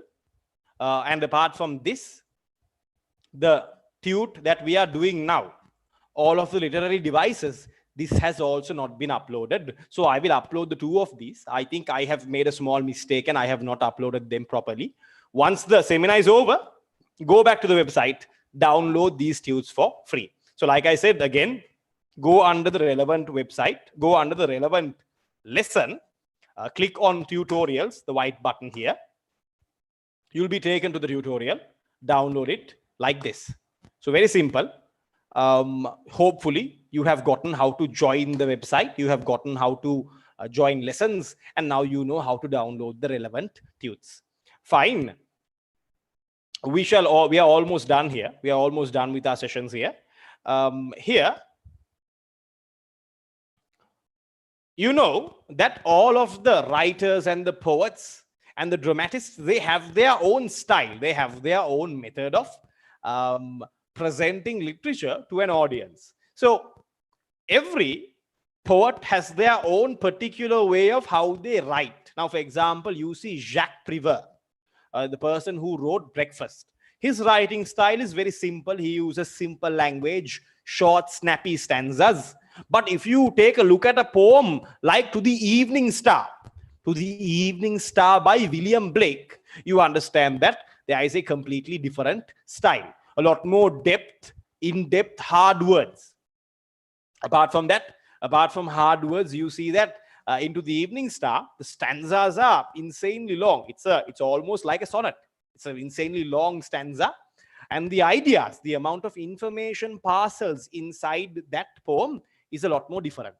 So if you look at the Eagle is a simple poem, simple idea, a short poem. So like that, every writer, every poet, every dramatist have their own separate style. The style is what makes them unique. So there is a brief explanation about how styles will differ. We don't want this. It's not in the syllabus. Right. This is important. Tone. If you look at past papers, you see that there are questions in the first paper. They will give you an extract. Under the extract, always the third question asks you, what is the tone of the poem? What is the tone of the extract? Tone is the attitude of the writer or the poet or the novelist or the dramatist. Tone is the attitude of the person who wrote it. Right? Now, for example, if you read To the Evening Star, and in the Evening Star, what's the tone? The poet wants to talk about, the poet wants to ask protection from the goddess Venus. So that is the tone, that is the attitude of the writer. Remember that? The emotion, the attitude of the writer is known as the tone. Now, there are simple one-word answers, can be happy, excited, angry, sad, nervous. But in our syllabus, we have to give a good explanation. We have to explain what the tone is. Now, another example would be, now, farewell to barn, stack, and tree. Barn and stack and tree. A. Houseman. What's the tone of the narrator? What's the tone of the poet? Guilt. They are guilty, right? They feel remorse. They are unsure of the future. So that is the tone that we can talk about. The tone will change as per the poem or the short story or whatever. Apart from that, we have mood. Be very careful when you are using this word. Mood is the emotion that the reader feels. Now, when I'm reading someone's poem, when I'm reading someone's short story, I get an emotion, I get a feeling, and that is known as the mood. So the mood is the emotion or the feeling that the audience gets when they read or when they consume literature. So I hope you are clear with that. We had talked about style, we had talked about tone, and we also had talked about mood. Right, the theme or the motif. The theme is also known as motif. It is the idea that supplements or influences the poem. Now, for example, in your syllabus, we don't have long themes. We only have a few. For example, nature, we have life, we have conflict, right? Those are one-word themes. So today, we are going to focus on the theme nature when we are going to do The Eagle by Alfred Lord Tennyson. Remember, The Eagle is a very important poem. Even though it's short, even though it's easy to understand, I believe that you have not yet gotten a clear understanding about that poem. So like I said, if you're grade 9, grade 10, grade 11, you will still find that lesson productive and interesting. So like I said, themes are what influences, what inspires poems and dramas and short stories. Apart from that, almost done. We're talking about the point of view. The point of view in the sense how the story or the drama or the poem is narrated. Now, we usually, when we read something, we hear a voice in our head, right? If there is a first person point of view, if there are pronouns like I, we, our, mine, my, if there are first person pronouns, I feel like I am inside the story. Okay, now the best example, Sonali Dharaniyagala's Wave, first person narrative. Kumara Sangakkara's Lahore Attack, first person narrative. Third person uses pronouns like he, his, himself, she, herself, it, them, their. Those are third person pronouns and third person narratives. It's like someone else is telling me the story. A good example will be The Nightingale and the Rose, or The Lumber Room. Those are all third person narratives. It's like someone else is telling me the story. It's like someone else is giving me the story. First person narrative is like I am experiencing the story. So hopefully you understood that. But even then, I know there are some students here who might find it hard to understand what first person and third person is. Let me give you a better understanding, right? Now, let's talk about first person pronouns. I, we, my, mine, myself. Very simple. You, second person pronouns start with you, yourself, yourselves, yours. Are you listening to me? You, that is a second person pronoun. Apart from that, we have third person, he, she, it, they. Those are all third person pronouns. But now let's talk about what this first person, second person, and third person is about. You see, in a conversation, now what we are having now is like a conversation, right? There are two parties. There is me and then there is you. And then we can talk about different things. I can talk, you can listen. So remember here, John is talking to Anne. Look very carefully. John is talking to Anne about Sarah. Now, John is the person who is doing the talking. He is first person. John is talking to Sarah. Sarah is listening. She is the second person. Who is the third person? The person who is being talked about. Again, let me tell you, John is talking to Sarah. Apologies. John is talking to Anne. Anne is listening. Anne is in the red dress here. John is talking about Sarah. Sarah is the third person. John is the first person. The person who's listening is Anne. She is the second person. So like I said, if I am talking about myself, it is called first person pronouns. I use first person pronouns. If I am talking about you, I use second person pronouns. If I am talking about someone or something that is not inside the conversation, I use third person pronouns. I hope you understand that. That's a lesson in grammar that you should know when you are learning literature. Remember, English grammar is essential when you are learning English literature. Without grammar, you can't do anything in literature. So in our class, we focus on both of those. Imagine there's a pupil who doesn't properly know to use English grammar. No issue. In the class, we teach you when we are writing analysis. Fine. You can ask me any questions that you have now. After that, we will start the Eagle. It will finish very quickly. It's a very short, simple poem. you have the opportunity to ask me any question you want. Sir, can we give them the chance?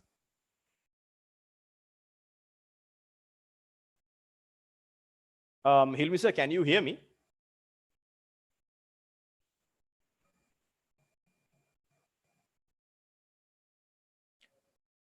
Right, let me drop him a message.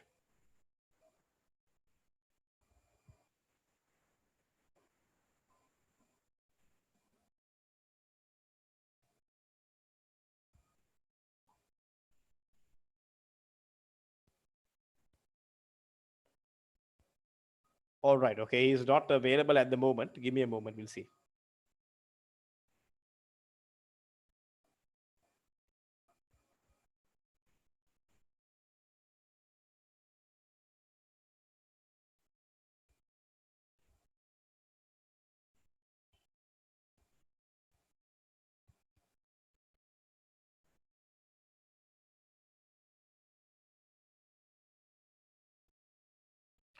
Right, it's my lesson going online here in EDU-ZONE. Okay, cool.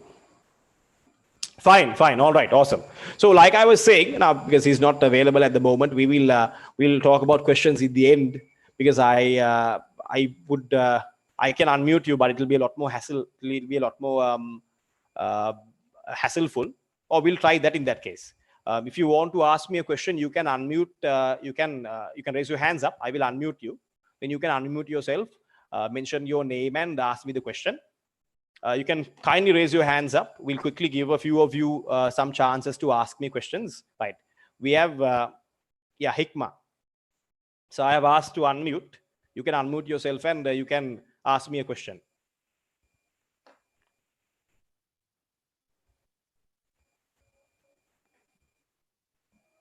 I don't think I can hear you.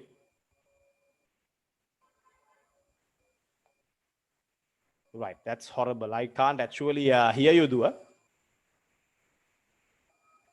We shall go with another person then.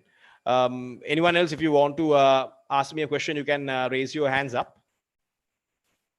Yes, go ahead, MSM Ramli.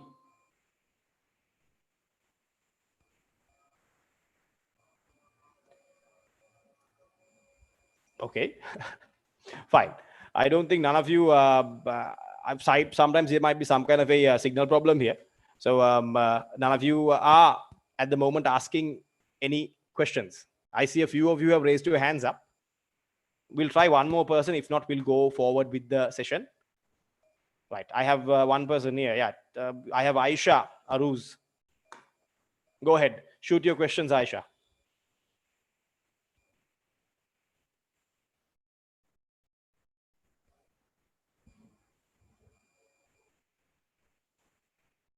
Honestly, I don't, not sure. I don't. Fine. So I think I'm doing something wrong. You can hear me, right? All of you can hear me clearly, right? That's enough. Yes, yes, Jarvis, I can hear them. They can, yeah. So that's cool. So yeah. I thought of giving them a session to ask us questions. So I think no one is answering. Right, exactly. In that case, then we can straight away go to the end. We're talking about the eagle. Now, you will be inspired when you learn about the eagle again. Like I said, if you are new to literature, it's going to be advantageous. If you have already learned the eagle, then I will be teaching you something a bit new, even though what I'm going to teach you falls under the teacher's guide.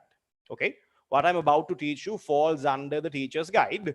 Teachers will not teach you this in the classroom. There are some teachers who have disagreed with me regarding what I am going to teach you, but nothing to worry. In the teacher's guide, they have mentioned this. In the marking scheme also, what I am going to teach you will be mentioned.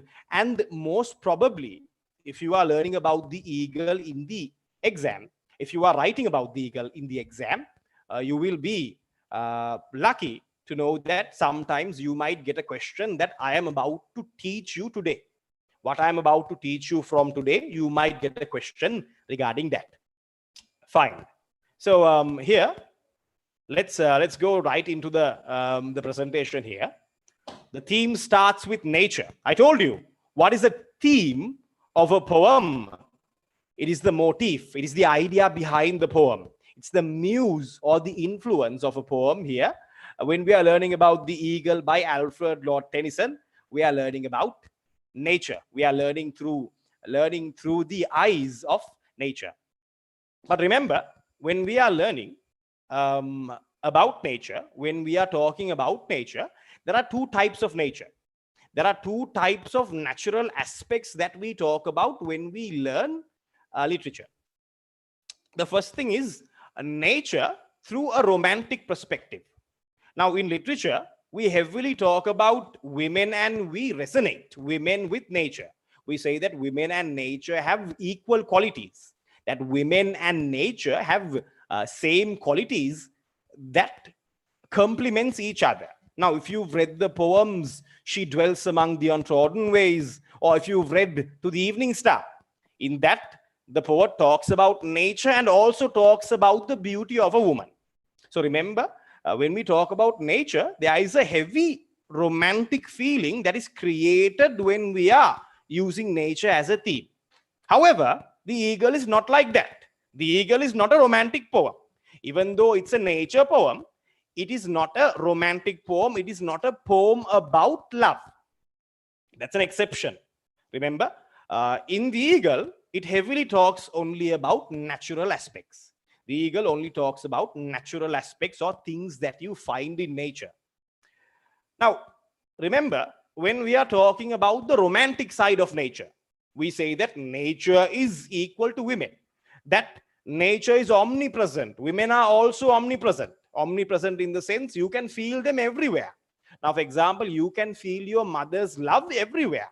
You know that wherever you are, your mother will always care about you. Remember that? Right.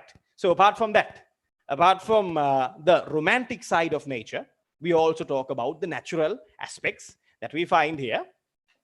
And remember, so now I'm a very romantic person, okay? So you know I'm not that much of a good-looking person, not like Hilmi sir. So I have to use literature when I want to pursue a girl. When I am chasing behind a girl, I have to use literature to make her interested. I'm sorry? All right, I can hear someone talking. All right. So like I was saying, Hilmi sir, that was not your wife, right? The person who spoke now? No, sir, no. Right, cool. I was kidding. So no, those of you who would have seen Hilmi sir, you know he's a good-looking dude.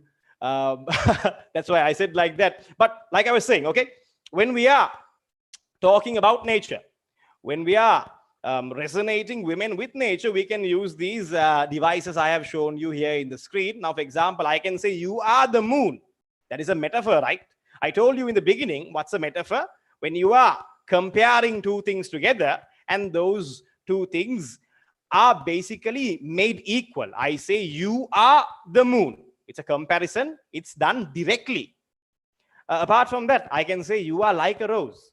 You are like a rose in the sense, it's a simile.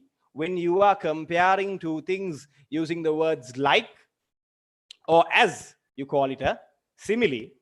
Apart from that, I mentioned hyperbole, right? So I can call someone, I can call a girl and I can say that you are the most beautiful girl in the world. Have I seen all of the girls in the world? No, I have not, right? So that is hyperbole. I am taking something small and making it big. Finally, I can even use personification. I say that your eyes speak to me, that your eyes are speaking with me. So that is giving human characteristics to non-human things. That is known as personification. So like I said, we can use various literary devices when we are talking about nature, when we are talking about women. But remember here, in this particular nature poem, we do not talk about women. The Eagle is not a romantic poem. It's a poem that talks about nature. And another important thing, right? Another very important thing that they have mentioned in your teacher's guide. So we have started with the Eagle. Fine. So remember here, there are two ideas when you are reading the Eagle, when you are consuming the Eagle, there are two different ideas that we have to understand here. The first one is the natural environment or the natural habitat of the majestic eagle or the bird known as the eagle. Okay, that's the first idea. the natural environment of the eagle. That's the first imagery that you must get. The second imagery is that the eagle is a symbol of power. Okay, it is mentioned in your teacher's guide also. This will also be mentioned in the marking scheme, and in your exam you can get a question like this. Now usually when we learn about the eagle, we learn about the natural environment. The eagle is flying in the sky. I'm talking about the poem. The eagle crashes down and the eagle takes a prey and flies up again. That is the natural side of things. Apart from that, we are talking about the symbolism behind the poem. And I told you that the eagle is a symbol of a powerful individual. Saying that, okay.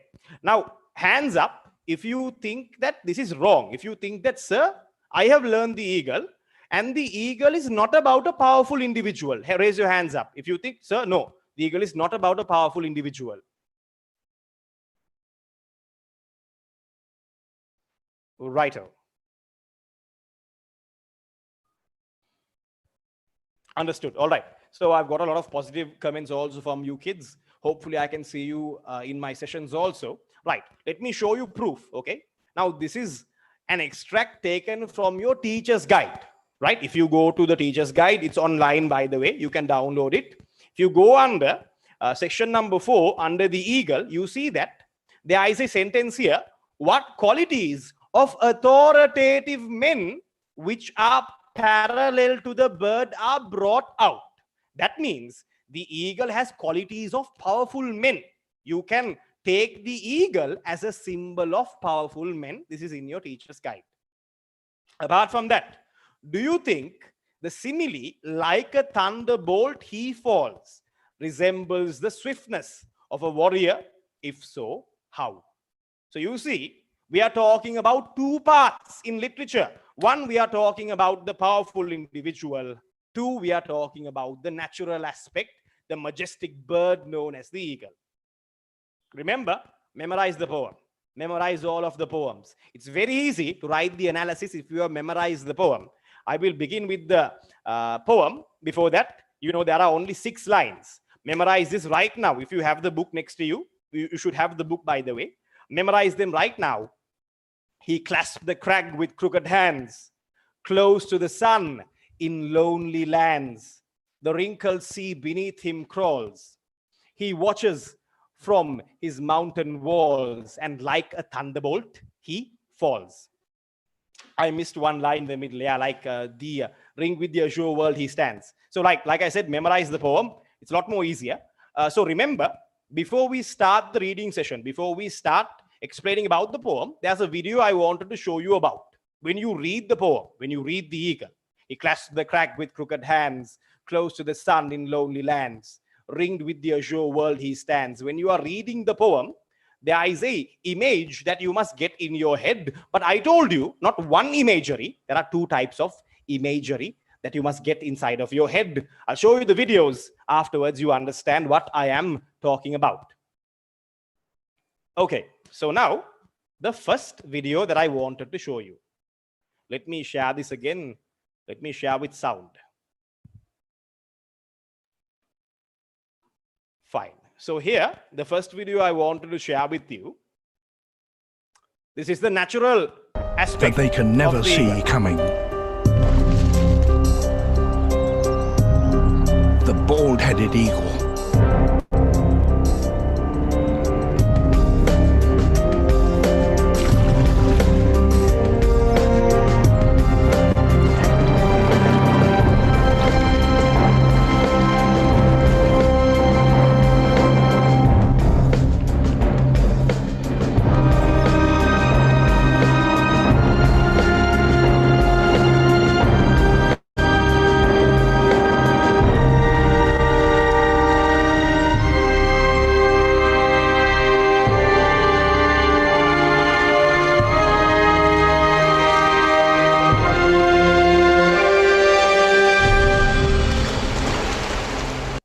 That was the first video, the first image that you should get when you read the poem, The Eagle. When you enjoy the poem, The Eagle, that's the first image you should get. An eagle flying in the sky, eagle falling down, catching a prey, flying up. Then there is a critical thinking. Now, I told you the eagle is a symbol of a powerful individual. Okay. Now, the imagery that you get in your mind should be of a king, emperor, or an all-powerful being. You should get an image like that. An authoritative individual is another symbol that you get from the eagle. It's another idea that you get from this poem. Without wasting any more time, let me show you the second video. This is also another way that you can perceive the poem known as the eagle.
Talking about the imagery that you can get when you are learning about the eagle. Okay, there are two imageries that you can get, two series of images that you can see when you read the poem, when you are consuming the poem, the eagle. Two very different imageries, both of them under your syllabus. What was the first imagery? It's almost over. Okay, not more than half an hour. The seminar will be over. What is the first imagery that you get? The eagle is in its natural habitat. Okay, the eagle is in its natural environment, and the eagle is powerful. Okay, the eagle is flying in the sky. The eagle has the entire sky to itself. At once, without thinking, it falls down like a thunderbolt. It attacks and catches its prey and flies away. The other situation is like a very powerful individual. He is all powerful. He is mighty. He is almost like a god. He has so much power, and he attacks like when he's a warrior. When he attacks when his enemy did not expect. Like a thunderbolt, he attacked. He did not waste time. He did not fight. Like a thunderbolt, he attacked at once. That is the idea that you can get when you are reading the eagle. So two ideas, two different worlds. Now I shall talk about the meaning of each individual line. Only 6 lines, Buddha. Memorize the 6 lines. I shall teach you how to appreciate the poem, and I shall also teach you how to write an amazing analysis. So we'll begin with the first line. He clasped the crag with crooked hands. By the way, all of the hard words that you see now, all of the hard words that are on the screen now, these are in the tute that I have given you, the eagle tute. You can find a description about the poet, Alfred Lord Tennyson. You can also find the hard words, the glossary in the poem, right? The meaning of every word will be mentioned in the glossary. Apart from that, there is an example, open analysis using above 1,000 words. Open analysis means it talks about a broad topic. We will not read the entire thing. I will give you a clear explanation, and then we'll talk about model questions. All of this is in the tute I have uploaded. The rest, the remaining 2 tutes, I will upload it after the seminar is over. For some reason, I have not clicked upload. That's the reason that you have not gotten it. Line number 1, he clasped the crag with crooked hands. Now, the device you see here, clasp, crag, crooked, it is known as alliteration. Clasp means hold on tightly. Clasp means holding on tightly. He is the eagle. This is not, here the poet has not used it. The poet has used he, that is personification. So now the eagle is holding on tightly to the Rocky Mountains. The crag is known as a rocky mountain, and the eagle has crooked hands. So there's a powerful visual imagery you see here. The eagle is very strong. Now imagine, are you strong enough to hold on to a rocky mountain? It will hurt your hands, right? But the eagle is so powerful, so strong, it is able to hold on to a rocky mountain. It has that power. So like I said, the first device that we are talking about here is known as personification. Giving human qualities to non-human things. The eagle is known as he. The poet has done that on purpose. This is not a grammatical mistake. The poet has done this on purpose to show you that the eagle has human qualities. And he has hands, not claws. With his crooked hands, now the eagle has hands. That is also a personification. Usually when we talk about the eagle, we say it has claws, not he has hands. He has hands is known as personification. Giving human qualities to non-human things. Apart from that, remember, there is a heavy use of symbolism here. Remember, I showed you in the teacher's guide also, the eagle is a symbol of a powerful individual. Remember that. We are not only talking about the bird, we are also talking about a powerful individual as per your teacher's guide. Then I talked about alliteration. Same sound in adjacent words. Clasp, crag, crooked. Now remember, clasp means you are holding on, yes, tightly to something, okay? Clasping. Crag is the rocky mountain, a steep, rocky cliff or a mountain. So remember these words, memorize these words. The second line, okay? Line 2, the meaning of the first line, by the way, it means the eagle holds on tightly to a rocky mountain. He clasps the crag with crooked hands. Take me to the next line. Close to the sun in lonely lands. Okay. Again, remember, lonely lands is alliteration. L sound repeated twice, known as alliteration.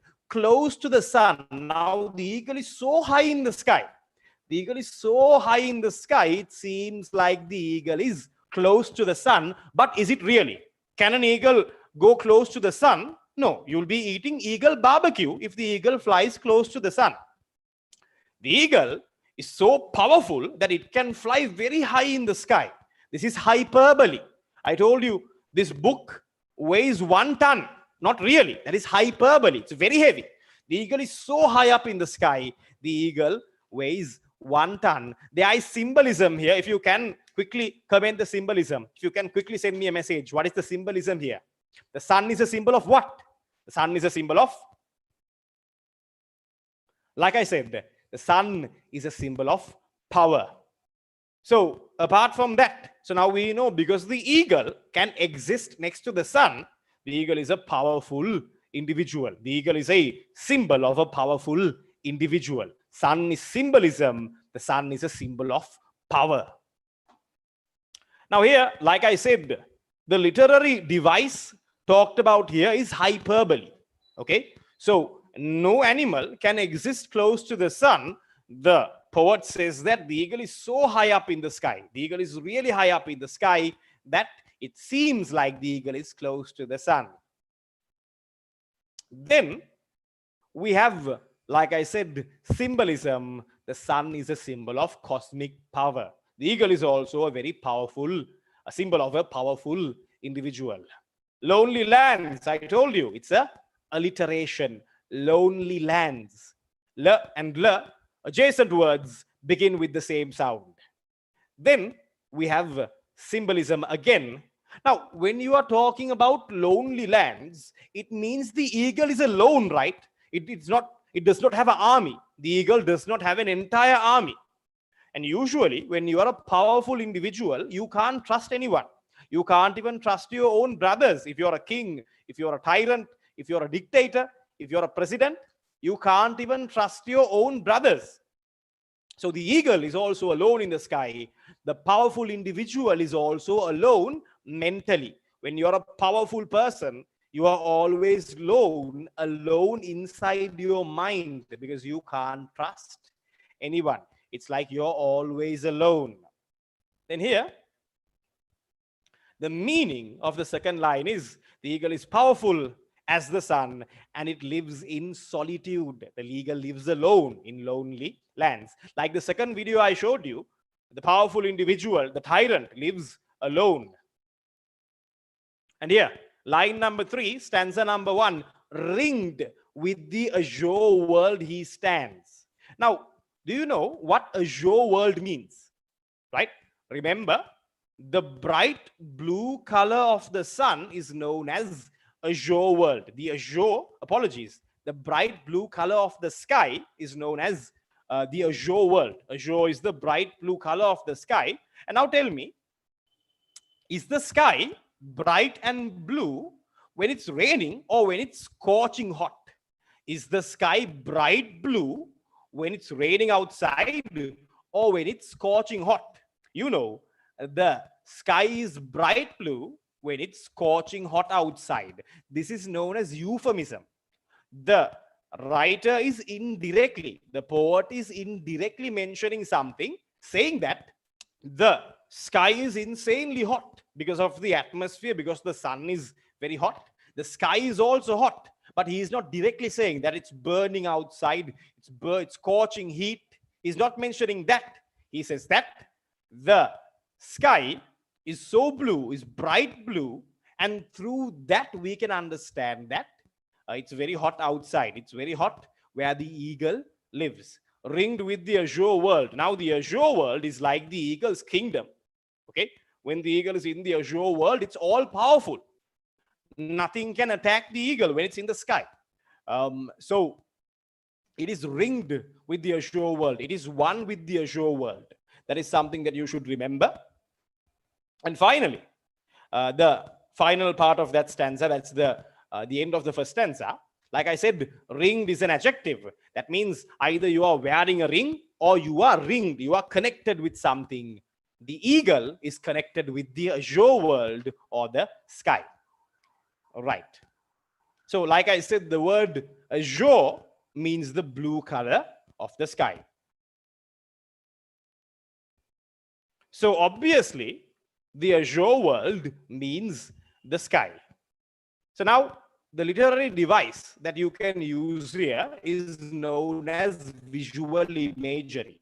It's when you can imagine an image taking place. You can imagine an image happening inside of your head. And in the eagle, you get a powerful visual imagery. You can easily imagine the eagle flying up in the sky, in the azure world. The sun is scorching hot. The sky is very bright. That is what you can imagine here. So ringed with the azure world, the eagle is one with the azure world. The eagle acts like the entire sky belongs to the eagle. The sky is like the eagle's kingdom. Then, apart from that, there is this wording called stands. He stands. Now, you can't stand in the sky. Doesn't make sense. But remember, standing is a symbol. Standing is a symbol that means thrives. That means the eagle thrives in the sky. The eagle is all powerful in the sky. And then, remember, the eagle is all powerful and thrives in the sky. Like a king is untouched in his kingdom. So when a king is inside his kingdom, he is in the most safest place in the world. No one can harm, usually, no one can harm a king when he's inside his kingdom. So the eagle feels like that. The eagle feels like he's a very powerful individual.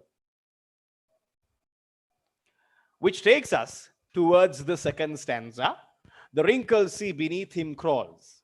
Okay. Now remember, when you talk about wrinkles, you remember about old age. You remember about old age, and then you remember something unappealing, wrinkled. So now the sea is very old. The wrinkles see beneath him crawls. The eagle is powerful up there. The sea is beneath the eagle. The sea is beneath the eagle. So now we can get many imageries out of this. I'll talk about one. Now, usually, what crawls? What are the things that crawl? If you thought about insects, if you said that insects crawl, then you are correct. Usually, insects are the ones who crawl. So, the sea looks like it's crawling like a swarm of insects. So, the wrinkled sea looks like a swarm of crawling insects, and now the eagle is afraid. The eagle is afraid of approaching the sea. Why? If the eagle goes inside of the sea, then it will obviously lose, right? It is not all powerful inside the sea. In the sky, it's very powerful, but inside the sea, it's not powerful. But even then, the eagle will fall down and take its prey. Even though the sea is like the enemy of the eagle will still attack. The eagle will still fall down like a thunderbolt, take its prey and fly away. So here, the wrinkled sea beneath him crawls like a swarm of insects. That's the imagery that you can get. So here, the sea is like the arch nemesis of the eagle, and he despises the sea. Even though he despises the sea, he still needs to fall down and take its prey. So that is the kind of conflict or the battle between the eagle and the sea. Almost done here. Line 2, stanza number 2. He watches from his mountain walls. That's a metaphor. Walls are mountains, mountains are walls. That's a metaphor, a very powerful metaphor. He watches from his mountain walls. Now the eagle is looking at the sea from his mountain walls. It's ready to attack. When you are ready to attack, you look at your enemy, or you look at your prey. Even though the sea is like the enemy of the eagle will still attack and take a fish or take a prey outside of the sea. So here, he watches from his mountain walls. And so remember, a metaphor I told you, right? A metaphor is when you are comparing two things together. It's a direct comparison. Mountains are walls and walls are mountains. So the mountain walls is like the stronghold, or it's like the kingdom of the eagle.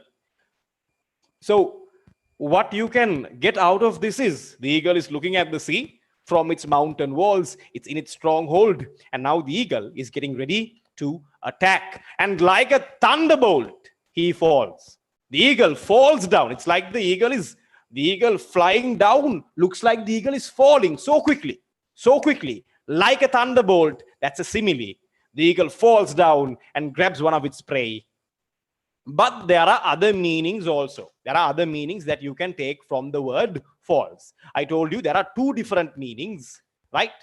The other meaning, okay, now here, a simile is like a thunderbolt is a simile, okay? It's when you are indirectly comparing two things. You are saying the eagle is falling like a thunderbolt. It reminds me of a thunderbolt.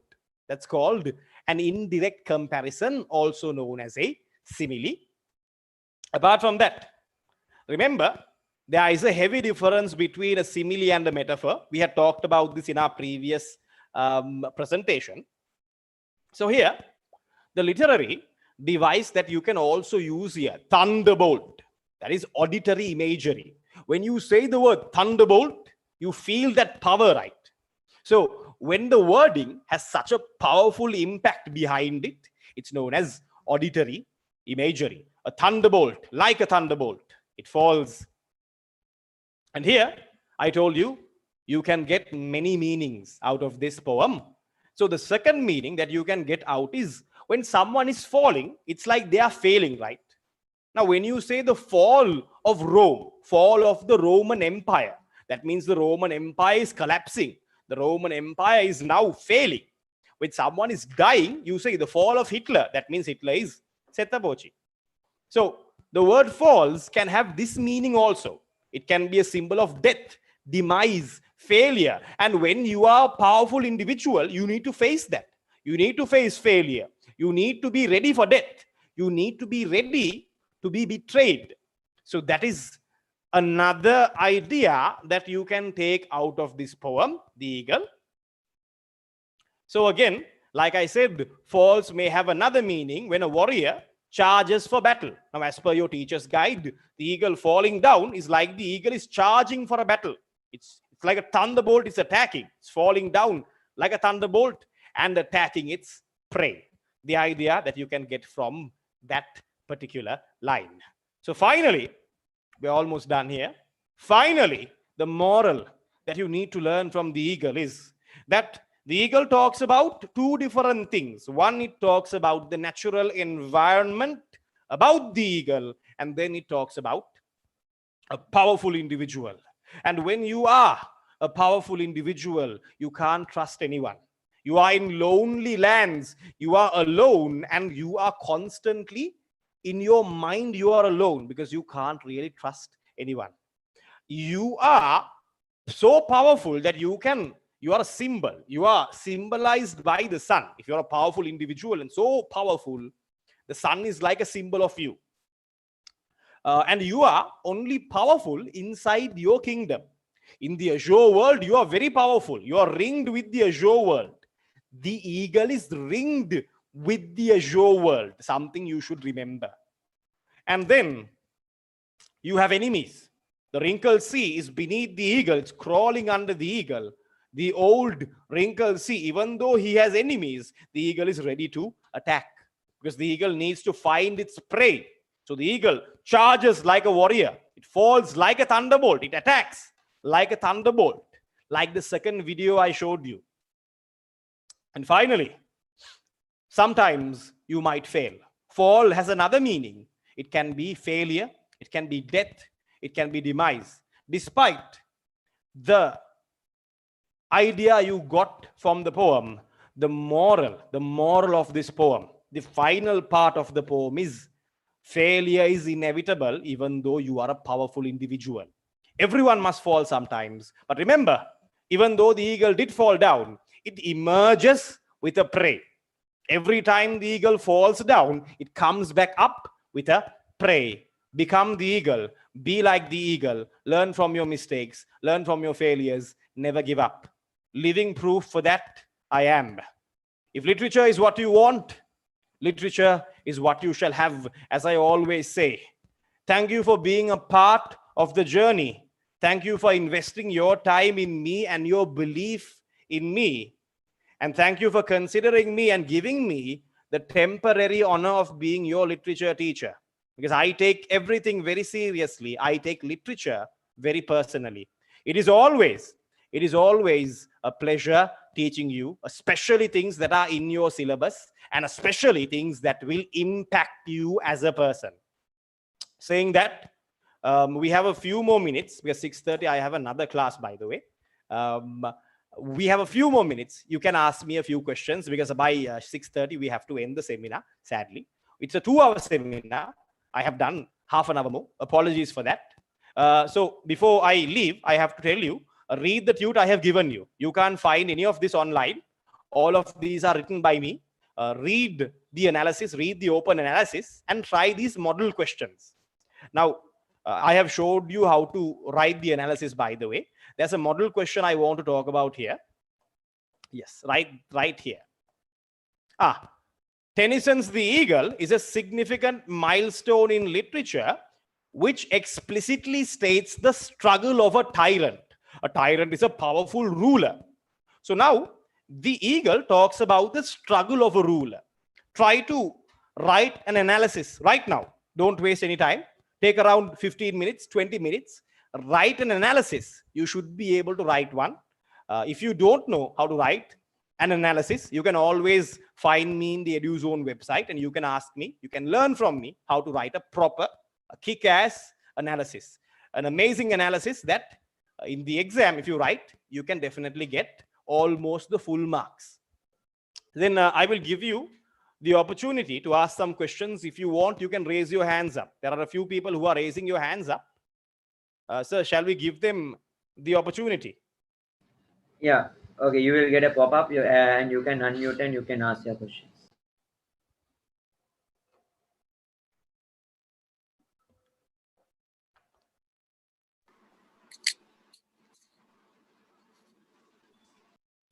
Yes, go ahead, please ask me.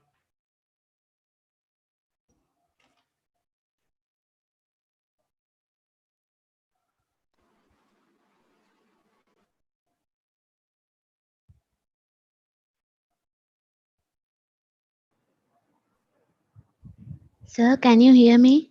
I can clearly hear you. Yes, please ask me your question.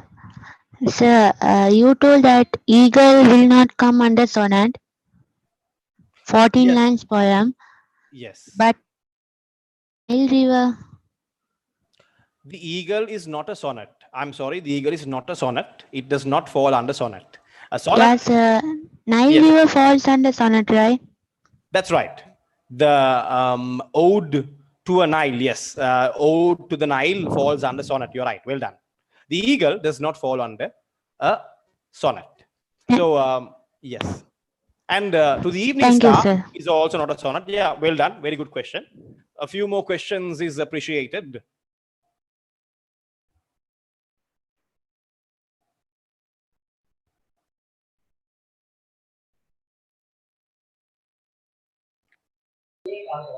Sir, can you hear me? I can hear you. Yes, go ahead. Yes, sir. I have a doubt. Why does the poet describe the sea as wrinkled?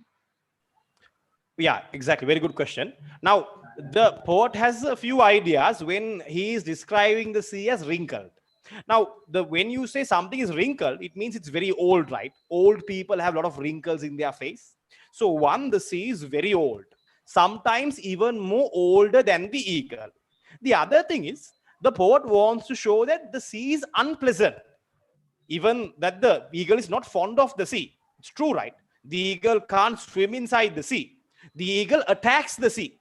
The eagle attacks the sea to get its prey, but the eagle is not fond of the sea. Why? If the eagle is powerful in its kingdom, if the eagle is powerful in its azure world, if it falls inside the sea, if it can't fly and if it falls inside the sea, the eagle will not survive. So that is what the poet has tried to communicate here. The sea is like the eagle's enemy. The eagle is attacking the sea. Are you clear with that, Dua? That's why he has used the word wrinkles. Right. Yes, Very good question, by the way. Yeah, go ahead. Another question. Does the poem The Eagle by Lord Tennyson reflects the characteristics that a good leadership possesses? Well done. Yes, it does. It does talk about leadership. Now, I told you it's an authoritative figure, right? Now, the eagle is one with its kingdom. The eagle is very powerful in its kingdom. A leader should always be powerful in its kingdom. Imagine a king walking like he's some kind of a beggar in the kingdom. It's not a good quality, right? Apart from that, the eagle was a symbol of power. It was near the sun. It was one with the azure world. If you are a powerful individual, you have to be a symbol of power. People should be able to point to you and say, look at that person. He's so powerful. I'm glad that he's my leader. I am honored that he's my leader. That is another quality that you can find in the eagle. And Yes, sir. the eagle was not afraid to attack in the end. Like a thunderbolt, he attacked, like a warrior. That's another quality that you find in a true leader. We have more examples, but are you clear? Are you clear Yes. with the example? Yes, sir. Clear. Thank you. Fine. My pleasure. Good evening, sir. Good evening, man. Sir, while writing an answer, can we write in the eagle poem that can we write about the rhyme, the technique? Yeah, we can definitely. We can talk about the technique, the rhyming scheme also. Apart from that, we can talk about many devices. Now, if you read my example analysis, right, you find that I have taken a extract. Now, what I do in the analysis is when I write it, first of all, I give a introduction. Okay, I give a brief introduction, but I don't talk about the poet. I don't give the history about the poet, the poet's birthday, the birth year, where the poet studied. We don't want that. I give you an introduction about the poem, and then I will take an extract that will answer the question. Okay, now I want to figure out the answer to the question. I will take an extract, and then I will explain about that extract. Okay, so when I'm explaining about the extract, I can talk about the devices used inside of this. I can talk about the rhyming scheme, right?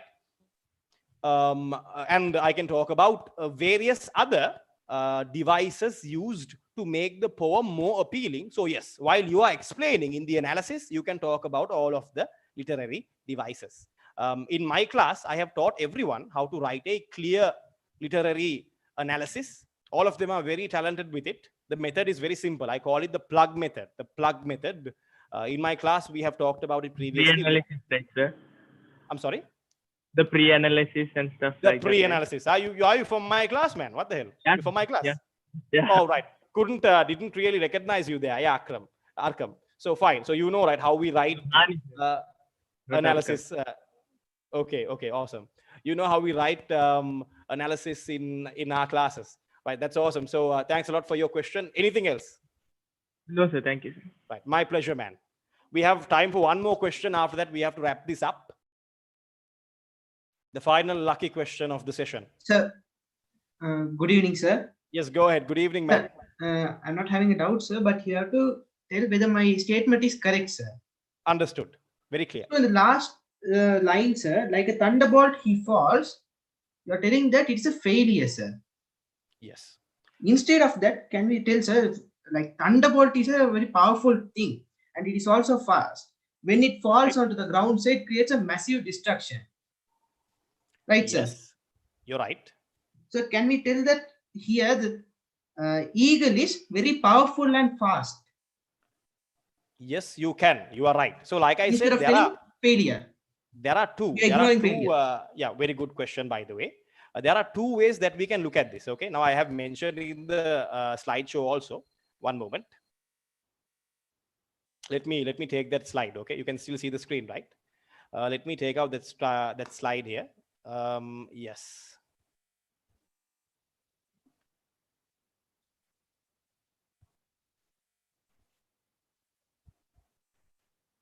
Yes, here it is. Now, like I said, false has many meanings. One, you can talk about failure. The other, now, like I said, one word can have many meanings. The other part is you can talk about the eagle like a warrior. He's attacking like a warrior. Do you remember the video I showed you? In that, the tyrant, in that, the powerful individual, he strikes like a thunderbolt. He does not fail. So we have two ways of looking at this. One, we can talk about failure. Two, we can talk about how a warrior attacks here, how a warrior charges for battle as per the teacher's guide. And even in the teacher's guide, you see, right here, they have given us that, do you think the simile, like a thunderbolt he falls, resembles the swiftness of a warrior? If so, how? So that is correct. So I mentioned there can be two meanings. One, it can be the power of the eagle. It can be the eagle is attacking like a warrior. Two, it can be a failure. It can be talked about as a failure when the eagle falls. So both of those ideas are correct. Not just one, but as per your teacher's guide, this is the most appropriate idea. Are you clear with the answer, my friend? Yes, sir, I'm clear, sir. Thank you very much, sir. Right, my pleasure, as always. We are done with time. I'm sure all of you, some of you have a few more questions. I'm glad you were here. You complete me as a teacher. Hopefully, you'll be completing me in my class also. Find me at the website. Mr. Hilmi, can we wrap up the session? Yes, sir. Sure. Right, always a pleasure, sir. Thank you for the opportunity. Do you want me to do the honors? Do you want me to cancel the meeting, sir? Okay, I'll end the meeting, sir. Understood, sir. Right. Thanks a lot. Okay, thank you so much.